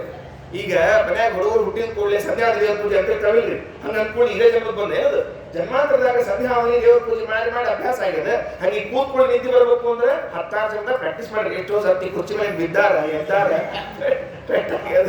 ಬ್ಯಾಂಡೇಜ್ ಅದಕ್ಕೆ ನಿದ್ದೆ ಮಾಡಬೇಕು ಪ್ರಯತ್ನ ಮಾಡಿದ್ರು ನಿದ್ದೆ ಬರಂಗಿಲ್ಲ. ಕೆಲವರಿಗೆ ಅನಾಯಾಸ ನಿದ್ದೆ ಬರ್ತದೆ. ಆಚಾರ ಅಂತಾರ ನೀವು ನಿದ್ರಾದಿಗಳೆಲ್ಲ ಬಿಡ್ಲಿಕ್ಕೆ ಬರೋದಿಲ್ಲ, ಅವನ್ನೆಲ್ಲ ಮಾಡ್ರಿ. ಆದ್ರೆ ಮುಗೀತು ಅಂದ್ಕೊಳ್ಳೆ ಮತ್ತೆ ಶ್ರವಣಕ್ಕೆ ನಿಂತ್ಕೋಬೇಕು. ಇದನ್ನು ನೋಡಿ ಯಾರೋ ತಪ್ಪು ತಿಳ್ಕೊಂಡ್ಬಿಟ್ರಿ. ಏನು ಅಂದ್ರೆ ನಿದ್ದೆ ಬರೋ ತನಕಾನು ಓದ್ಬೇಕು ಅಂತಂದ್ರೆ ಕೆಲವು ಪುಸ್ತಕ ನಿದ್ದೆ ಬರ್ಲಿ ಇಟ್ಕೊಂಡ್ರ ಕೆಲವನ್ನ ಪುಸ್ತಕವನ್ನ ಎದಕ್ಕಂದ್ರೆ ಓದೋ ಬಿಡೋದಿಲ್ಲ. ಹಿಂಗೆ ತಗೊಂಡ್ಕೊಳ್ಳಿ ಕೆಲವು ನಿದ್ದೆ ಬರ್ತಿರ್ತದೆ. ದಮಕ ಪುಸ್ತಕ ಮುಖದೇ ಬಿಡೋ ತನಕ ನಿದ್ದೆ ಬರ್ತೈತೆ ಪಾಪ. ಹಂಗೆಲ್ಲ ಓದೋದಲ್ಲ, ಅವಶ್ಯವಾಗಿ ಓದಬೇಕು ಅಂತ ತಿಳ್ಕೊಂಡು ಹೇಳಿದ್ರೆ ಶ್ರವಣಾದಿ ವಿನಾನೇವ ಕ್ಷಣಂ ತಿಷ್ಠೇದಪಿ ಕ್ವಚಿತ್ ಶ್ರವಣೇ ಶ್ರವಣಾಯ ಸತ್ಕಥಾಯಾಃ ನಯತೆ ತೇ ತವ ಪುಣ್ಯ ಕೀರ್ತನಸ್ಯ. ಯಾವ ಕಥೆಯನ್ನು ಕೇಳಬೇಕು? ತವ ಪುಣ್ಯ ಕೀರ್ತನಸ್ಯ, ಭಗವಂತನ ಕಥಾಶ್ರವಣ ಮಾಡಲೇಬೇಕು, ಅವನ ಪುಣ್ಯ ಕಥೆಯನ್ನು ಕೇಳಬೇಕು. ಒಮ್ಮೆ ತಮಿಳುನಾಡಿನಲ್ಲಿ ಒಂದು ಪ್ರಸಂಗ ನಡೆದ. ಒಬ್ಬರು ಕೀರ್ತನಕಾರರು ರಾಮಾಯಣವನ್ನು ಹೇಳಿಕತ್ತಾರೆ. ಎಷ್ಟು ಆ ಕೀರ್ತನಕಾರ ರಾಮಾಯಣದ ಪ್ರಭಾವ ಹೆಂಗದ ಅಂದ್ರೆ ಎಷ್ಟು ತಲ್ಲೀನರಾಗಿ ಹೇಳಿಕತ್ತಾರ ಅಂತಂದ್ರೆ, ಎದೆಗೊಬ್ಬ ರಾಜ ಕೂತಾನ, ತಮಿಳುನಾಡಿನ ರಾಜ, ಭಾರಿ ಪೌರುಷನ ಪರಾಕ್ರಮಿ ರಾಜ ಕೂತಾನ. ಇವ್ರು ಹೇಳಿಕತ್ತಾರ, ರಂಗಮಂಚ ಮುಂದೆ ಸ್ಟೇಜಿನ ಮೇಲೆ ನಿಂತ್ಕೊಂಡು ಹೇಳಿಕತ್ತಾರ. ರಾಜನ್ ಸಂಬೋಧನೆ ಮಾಡಿ ಶುರು ಮಾಡಿದ್ರು.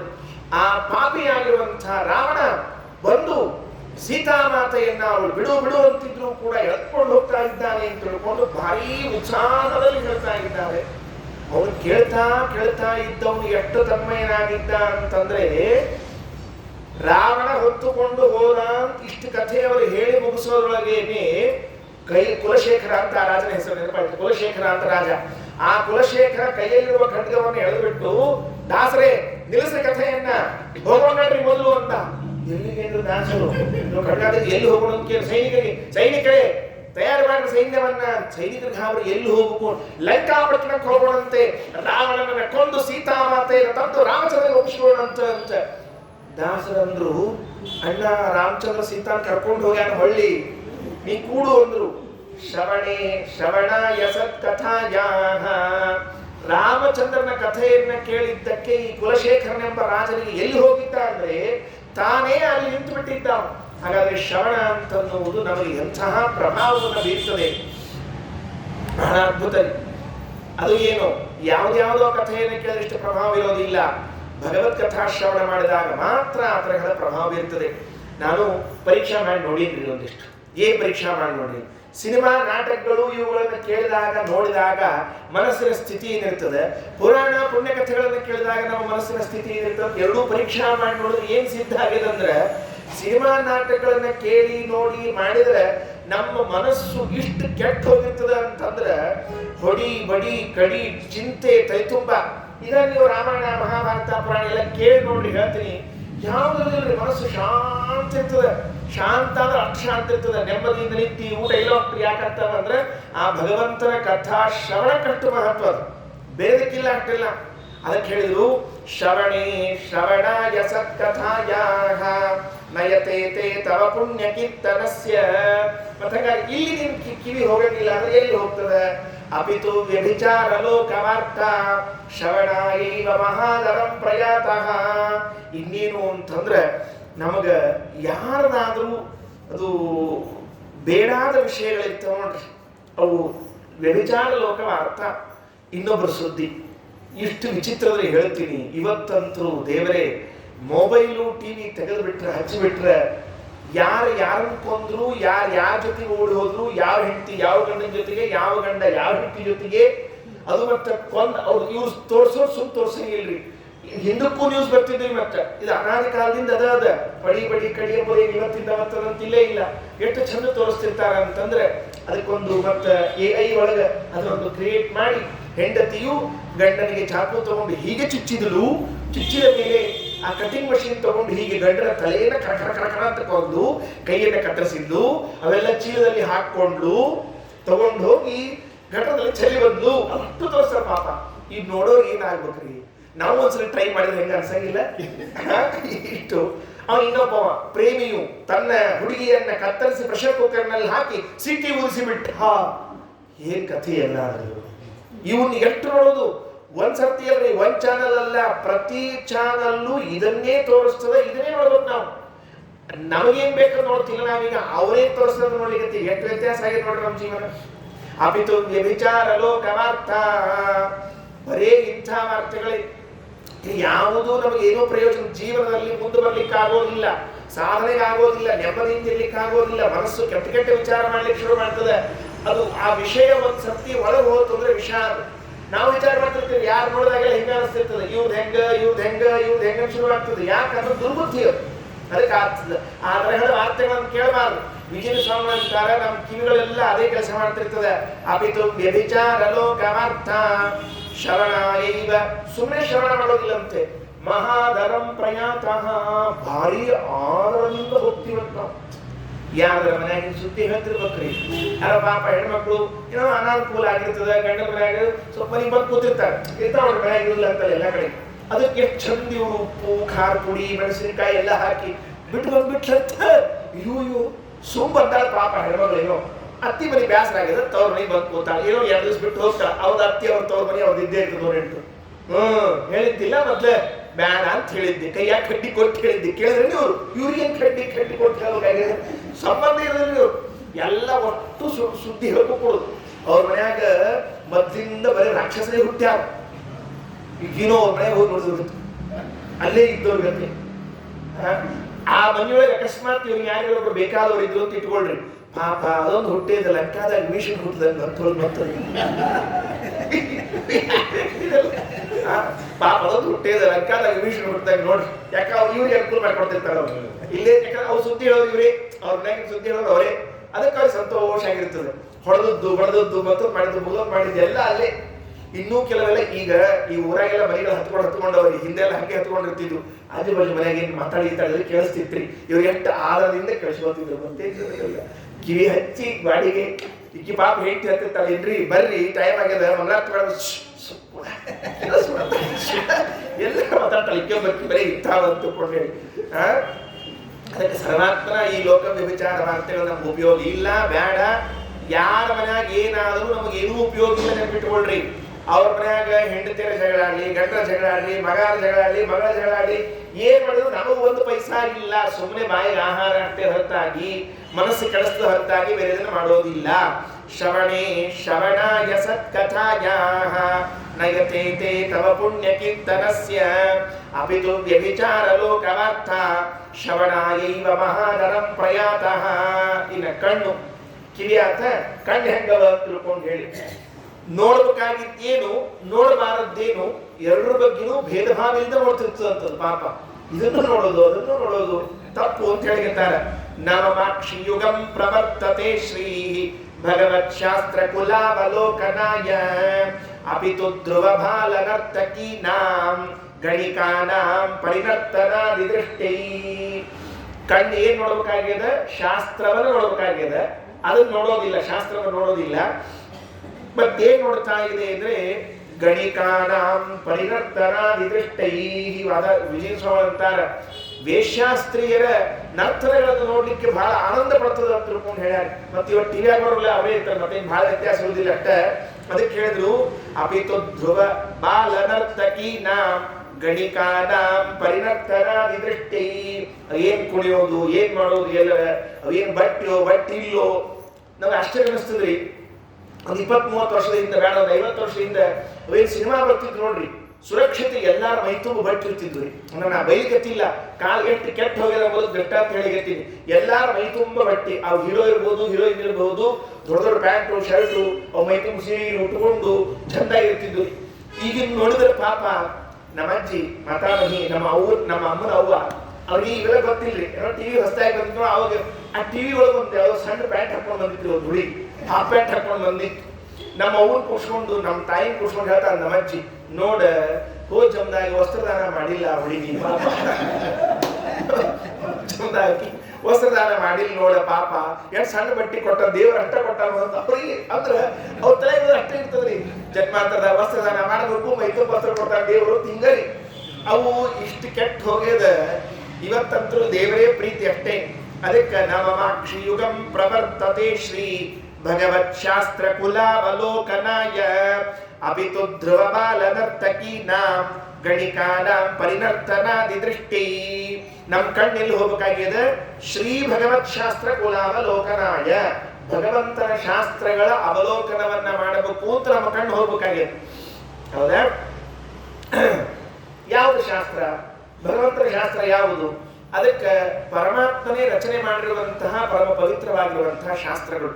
ಮಹಾಭಾರತ ಇರಬಹುದು, ರಾಮಾಯಣ ಇರಬಹುದು, ಬ್ರಹ್ಮಸೂತ್ರಗಳಿರಬಹುದು, ಅಥವಾ ಭಗವಂತನಿಂದ ವಿಭಕ್ತವಾದ ವೇದಗಳಿರಬಹುದು. ವೇದಗಳನ್ನು ಕೊಟ್ಟಿದ್ದಾರೆ ದೇವರು. ಇವೆಲ್ಲವೂ ಎಂಥ ಶಾಸ್ತ್ರ ಅಂತ ಕೇಳಿದ್ರೆ ಶ್ರೀ ಭಗವತ್ ಶಾಸ್ತ್ರ, ಪರಮ ಮಂಗಳವಾಗಿರುವಂತಹ ಆ ಭಗವಂತನ ಶಾಸ್ತ್ರಗಳು. ನಾವು ಎಂತಹ ಭಾಗ್ಯವಂತರಿದ್ದೇವೆ, ಮಧ್ಯಮತದಲ್ಲಿ ಬಂದಿರುವಂಥವ್ರು ಎಂಥ ಭಾಗ್ಯವಂತರು ಅಂತ ಕೇಳಿದ್ರೆ, ಸ್ವಯಂ ಪರಮಾತ್ಮನೇ ರಚನೆ ಮಾಡಿಕೊಟ್ಟಿರುವ ಗ್ರಂಥಗಳು ನಮಗೆ ಸಿಕ್ಕಿವೆ. ಆ ಗ್ರಂಥಗಳಿಗೆ ವ್ಯಾಖ್ಯಾನ ಬರೆದವರು ಯಾರು ಅಂತ ಕೇಳಿದ್ರೆ ಸಾಕ್ಷಾತ್ ಭಗವಂತನ ಕುಮಾರನಾಗಿರುವಂಥವರು ವಾಯುದೇವರು ಮಾಡಿಕೊಟ್ಟಿರುವಂತಹ ವ್ಯಾಖ್ಯಾನ ಇದೆ. ನಾರಾಯಣ ಪಂಡಿತಾಚಾರ್ಯರು ಸುಮಧ್ವ ವಿಜಯದ ಕೊನೆಯಲ್ಲಿ ಒಂದು ಮಾತು ಹೇಳ್ತಾರೆ. ಏನು? ಶ್ರೀಮದಾಚಾರ್ಯರು ಈ ಭೂಮಿಯಲ್ಲಿ ಅವತಾರ ಮಾಡಿ ಏನ್ ಮಾಡಿದ್ರಪ್ಪ? ಆದರ್ಶಂ ಗುಣಗಣ ದರ್ಶನೇ ಮುರಾರೇ ಸತ್ಶಾಸ್ತ್ರಂ ರಚಿತವನೇನ ವರ್ಣಯಂತನ. ಬೇರೆ ಏನಿಲ್ಲ, ನಮ್ಮ ಆಚಾರ್ಯ ಅವತಾರ ಮಾಡಿಕೊಟ್ಟ ಗ್ರಂಥಗಳು ಅಂದ್ರೆ ಭಗವಂತನ ಗುಣಗಳನ್ನು ನೋಡ್ಲಿಕ್ಕೆ ಹಿಡಿದಿರುವಂತಹ ಕನ್ನಡಿಗೆ. ಇವು ನಮ್ಮ ಕಾಣಿಸ್ತಿರಂಗಿಲ್ಲ, ನಾವು ಹೇಗೋ ಕಣ್ಣು ಲಗುನೆ ಮಂದಾಗ್ಬಿಡ್ತಾವ. ಆ ಚಸ್ಮಾ ಹಾಕೊಂಡು ಕೂಡ್ಲೆ ಚಲೋ ಕಾಣಿಸ್ಲಿಕ್ಕೆ ಶುರುವಾಗ್ತಾವ. ಅಥವಾ ಈ ಭೂತ ಕರಡಿ ಇರ್ತಿತ್ತು, ಆ ಕರಡಿ ಹಿಂಗೆ ಹಿಡಿದು ಕೂಡ್ಲೆ ದೊಡ್ಡ ದೊಡ್ಡದಾಗಿ ಕಾಣಿಸುವಂತ. ಹಂಗ ಮಹಾಭಾರತ ರಾಮಾಯಣಾದಿಗಳಲ್ಲಿ ಭಗವಂತನ ಗುಣಗಳಿದೆಯೋ ಆ ಗುಣಗಳನ್ನ ಎತ್ತಿ ನೋಡುವುದಕ್ಕಾಗಿ ಬರೆದಿರುವಂತಹ ಗ್ರಂಥಗಳು ಯಾವುದು? ಶ್ರೀಮದಾಚಾರ್ಯ ಶಾಸ್ತ್ರ. ಅದೇ ದೊಡ್ಡ ಕನ್ನಡಿಯಂತೆ. ಹಾಗಾದ್ರೆ ಅಂಥ ಶಾಸ್ತ್ರವನ್ನು ನಾವು ಓದದೆ ನೋಡದೆ ಇದ್ರೆ ಏನ್ ಪ್ರಯೋಜನ ಆಗಬೇಕು ಹೇಳೋಣಂತ. ಶ್ರೀಮದಾಚಾರ್ಯ ಶಾಸ್ತ್ರ ಇರಬಹುದು, ಅಥವಾ ಟೀಕಾಕೃತ್ಪಾದರ ಗ್ರಂಥಗಳು, ಅಥವಾ ನಮ್ಮ ಪರಂಪರೆಯಲ್ಲಿ ಬಂದ ಎಲ್ಲಾ ಜ್ಞಾನಿಗಳ ಗ್ರಂಥಗಳು, ಭಗವಂತನ ಗ್ರಂಥಗಳೆಲ್ಲವೂ ಪರಮ ಪವಿತ್ರವಾದ ಗ್ರಂಥಗಳು. ನಾವು ಅದರ ಅವಲೋಕನಲ್ಲಿ ಜೀವನವನ್ನು ಕಳೆಯಬೇಕು. ಒಂದೊಂದು ಅಕ್ಷರಗಳನ್ನ ಅವರು ಬರೆದಿದ್ದು ಕೂಡ ಕೇವಲ ನಮಗೆ ಕ್ಷೇಮವಾಗಲಿ ಅನ್ನೋ ಉದ್ದೇಶದಿಂದ ಬರೆದಿದ್ದಾರೆ ಹೊರತಾಗಿ ಬೇರೆ ಇನ್ಯಾವ ಉದ್ದೇಶದಿಂದಲೂ ಅಲ್ಲ. ಅದಕ್ಕೆ ನವಮಾಕ್ಷಿ ಯುಗಂ ಪ್ರವರ್ತತೆ ಶ್ರೀ ಭಗವತ್ ಶಾಸ್ತ್ರ ಕುಲಾವಲೋಕನಾಯ ಅಪಿತು ಧ್ರುವ ಬಾಲ ನರ್ತಕೀನಾಂ ಗಣಿಕಾನಾಂ ಪರಿನರ್ತನಾದಿ ದೃಷ್ಟಿ. ಇನ್ನೊಂದು ಶ್ಲೋಕ ಹೇಳಿ ಮುಗಿಸಿರ್ತೀನಿ, ಮತ್ತೆ ನಾನು ನೋಡಂತ. 5ನೇ ಶ್ಲೋಕ. ಮೂಗು. ನಮ್ಮ ಮೂಗು ಏನ್ ಕೆಲಸ ಮಾಡ್ತದೆ? ಕಿವಿ ಆಯ್ತು, ತಲೆ ಆಯ್ತು, ಕಿವಿ ಆಯ್ತು, ಕಣ್ಣಾಯ್ತು, ಮೂಗು ಒಂದದಲ್ಲಿ. ಈ ಮೂಗಿನ ಕಥೆ ಒಂದು ಹೇಳ್ತಾರೆ. ಮೂಗಿನಿಂದ ನಾವು ಯಾವಾಗಲೂ ಕೂಡ ವಾಸನೆ ಇರುವ ಕೆಲಸ, ಆಘ್ರಾಣ ಮಾಡೋದು. ಏನು ಆಘ್ರಾಣ ಮಾಡಬೇಕು, ಏನು ಮಾಡಬಾರದು, ಏನು ಮಾಡ್ತೀವಿ ನಾವೀಗ? ನಹಿ ನಾಸಿಕಯ ಕದಾಪಿ ವಿಷ್ಣೋ ಪದ ಪದ್ಮಾರ್ಪಿತ ಪುಷ್ಪಗಂಧ ಬುದ್ಧಿ ಕಮಲೇಶ ಭವಾಮಿ ಕಿಂತು ವಿಷ್ಣೋ ಚರಣಾನರ್ಪಿತ ಗಂಧ ಪುಷ್ಪ ಬುದ್ಧಿ. ದೇವರಿಗೆ ಸಮರ್ಪಣೆ ಮಾಡಿದ ಹೂಗಳನ್ನ ತೆಗೆದುಕೊಂಡು ವಾಸನೆ ತೆಗೆದುಕೊಳ್ಳಬೇಕು ಅಂತ ಒಂದು ದಿವಸ ಬುದ್ಧಿ ಬರೋದಿಲ್ಲ.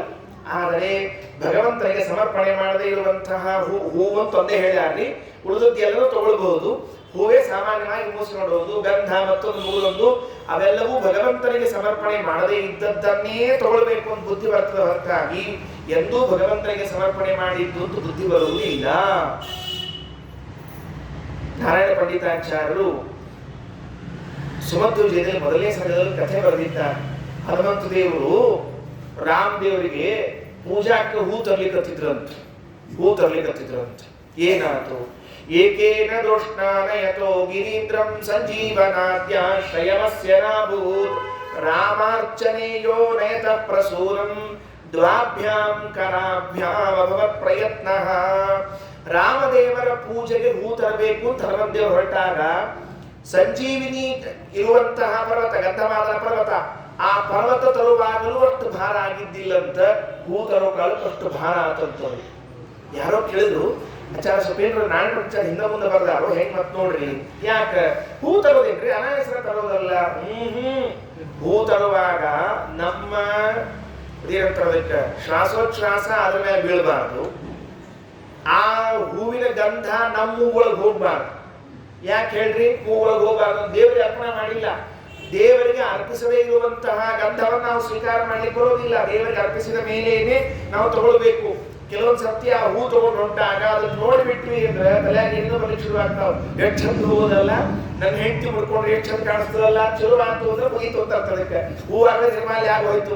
ಈ ಹೆಂಡತಿ ಹಾಕೊಳ್ಳೋರು ಅಷ್ಟ ಇರ್ತದೆ, ಅದಕ್ಕೆ ಹಾಕೊಳ್ಳೋ ಅಷ್ಟ ಇರ್ತದೆ, ಸುಳ್ಳು ಕಲ್ಪನೆ ಮಾಡ್ಕೊಂಡು ಹೋಗೋದು. ಅದಕ್ಕೆ ಆ ಹೂ ತರೋ ಕಾಲಕ್ಕೆ ಗಂಧ ಇವ್ರಿಗೆ ಬರಬಾರದು ಅಂತ ತಿಳ್ಕೊಂಡು ಬಹಳ ಶ್ರಮ ಆಯ್ತಂತೆ. ಹಾಗೆ ನಹಿನಾಸಿಕಯ ಕದಾಪಿ ವಿಷ್ಣೋ ಪರಪದ್ಮಾರ್ಪಿತ ಪುಷ್ಪಗಂಧ ಬುದ್ಧಿ ಕಮಲೇಶ ಭವಾಮಿ ಕಿಂತು ವಿಷ್ಣೋಶ್ಚರಣಾನರ್ಪಿತ ಪುಷ್ಪಗಂಧ ಬುದ್ಧಿ. ಹೀಗೆ ಹೇಳಿದ್ದಾರೆ. ಉಳಿದದ್ದನ್ನ ಮತ್ತೆ ನಾನು ನೋಡಂತ ಶ್ರೀಕೃಷ್ಣಾರ್ಪಣಮಸ್ತು. ಅಕ್ಷಯಂ ಕರ್ಮ ಯಸ್ಮಿನ್ ಪರೇ ಸ್ವರ್ಪಿತಂ ಪ್ರಕ್ಷಯಂ ಯಾಂತಿ ದುಃಖಾನಿ ಯನ್ನಾಮತಃ ಅಕ್ಷರೋ ಯೋಜನಃ ಸರ್ವದೈವಾಮೃತಃ ಕುಕ್ಷಿಗಂ ಯಸ್ಯ ವಿಶ್ವಂ ಸದಾ ಜಾಧಿಕಂ ಪ್ರೀಣಯಾಮೋ ವಾಸುದೇವಂ ದೇವತಾ ಮಂಡಲ ಖಂಡಮಂಡಲಂ ಪ್ರೀಣಯಾಮೋ ವಾಸುದೇವಂ. ಶ್ರೀಕೃಷ್ಣ.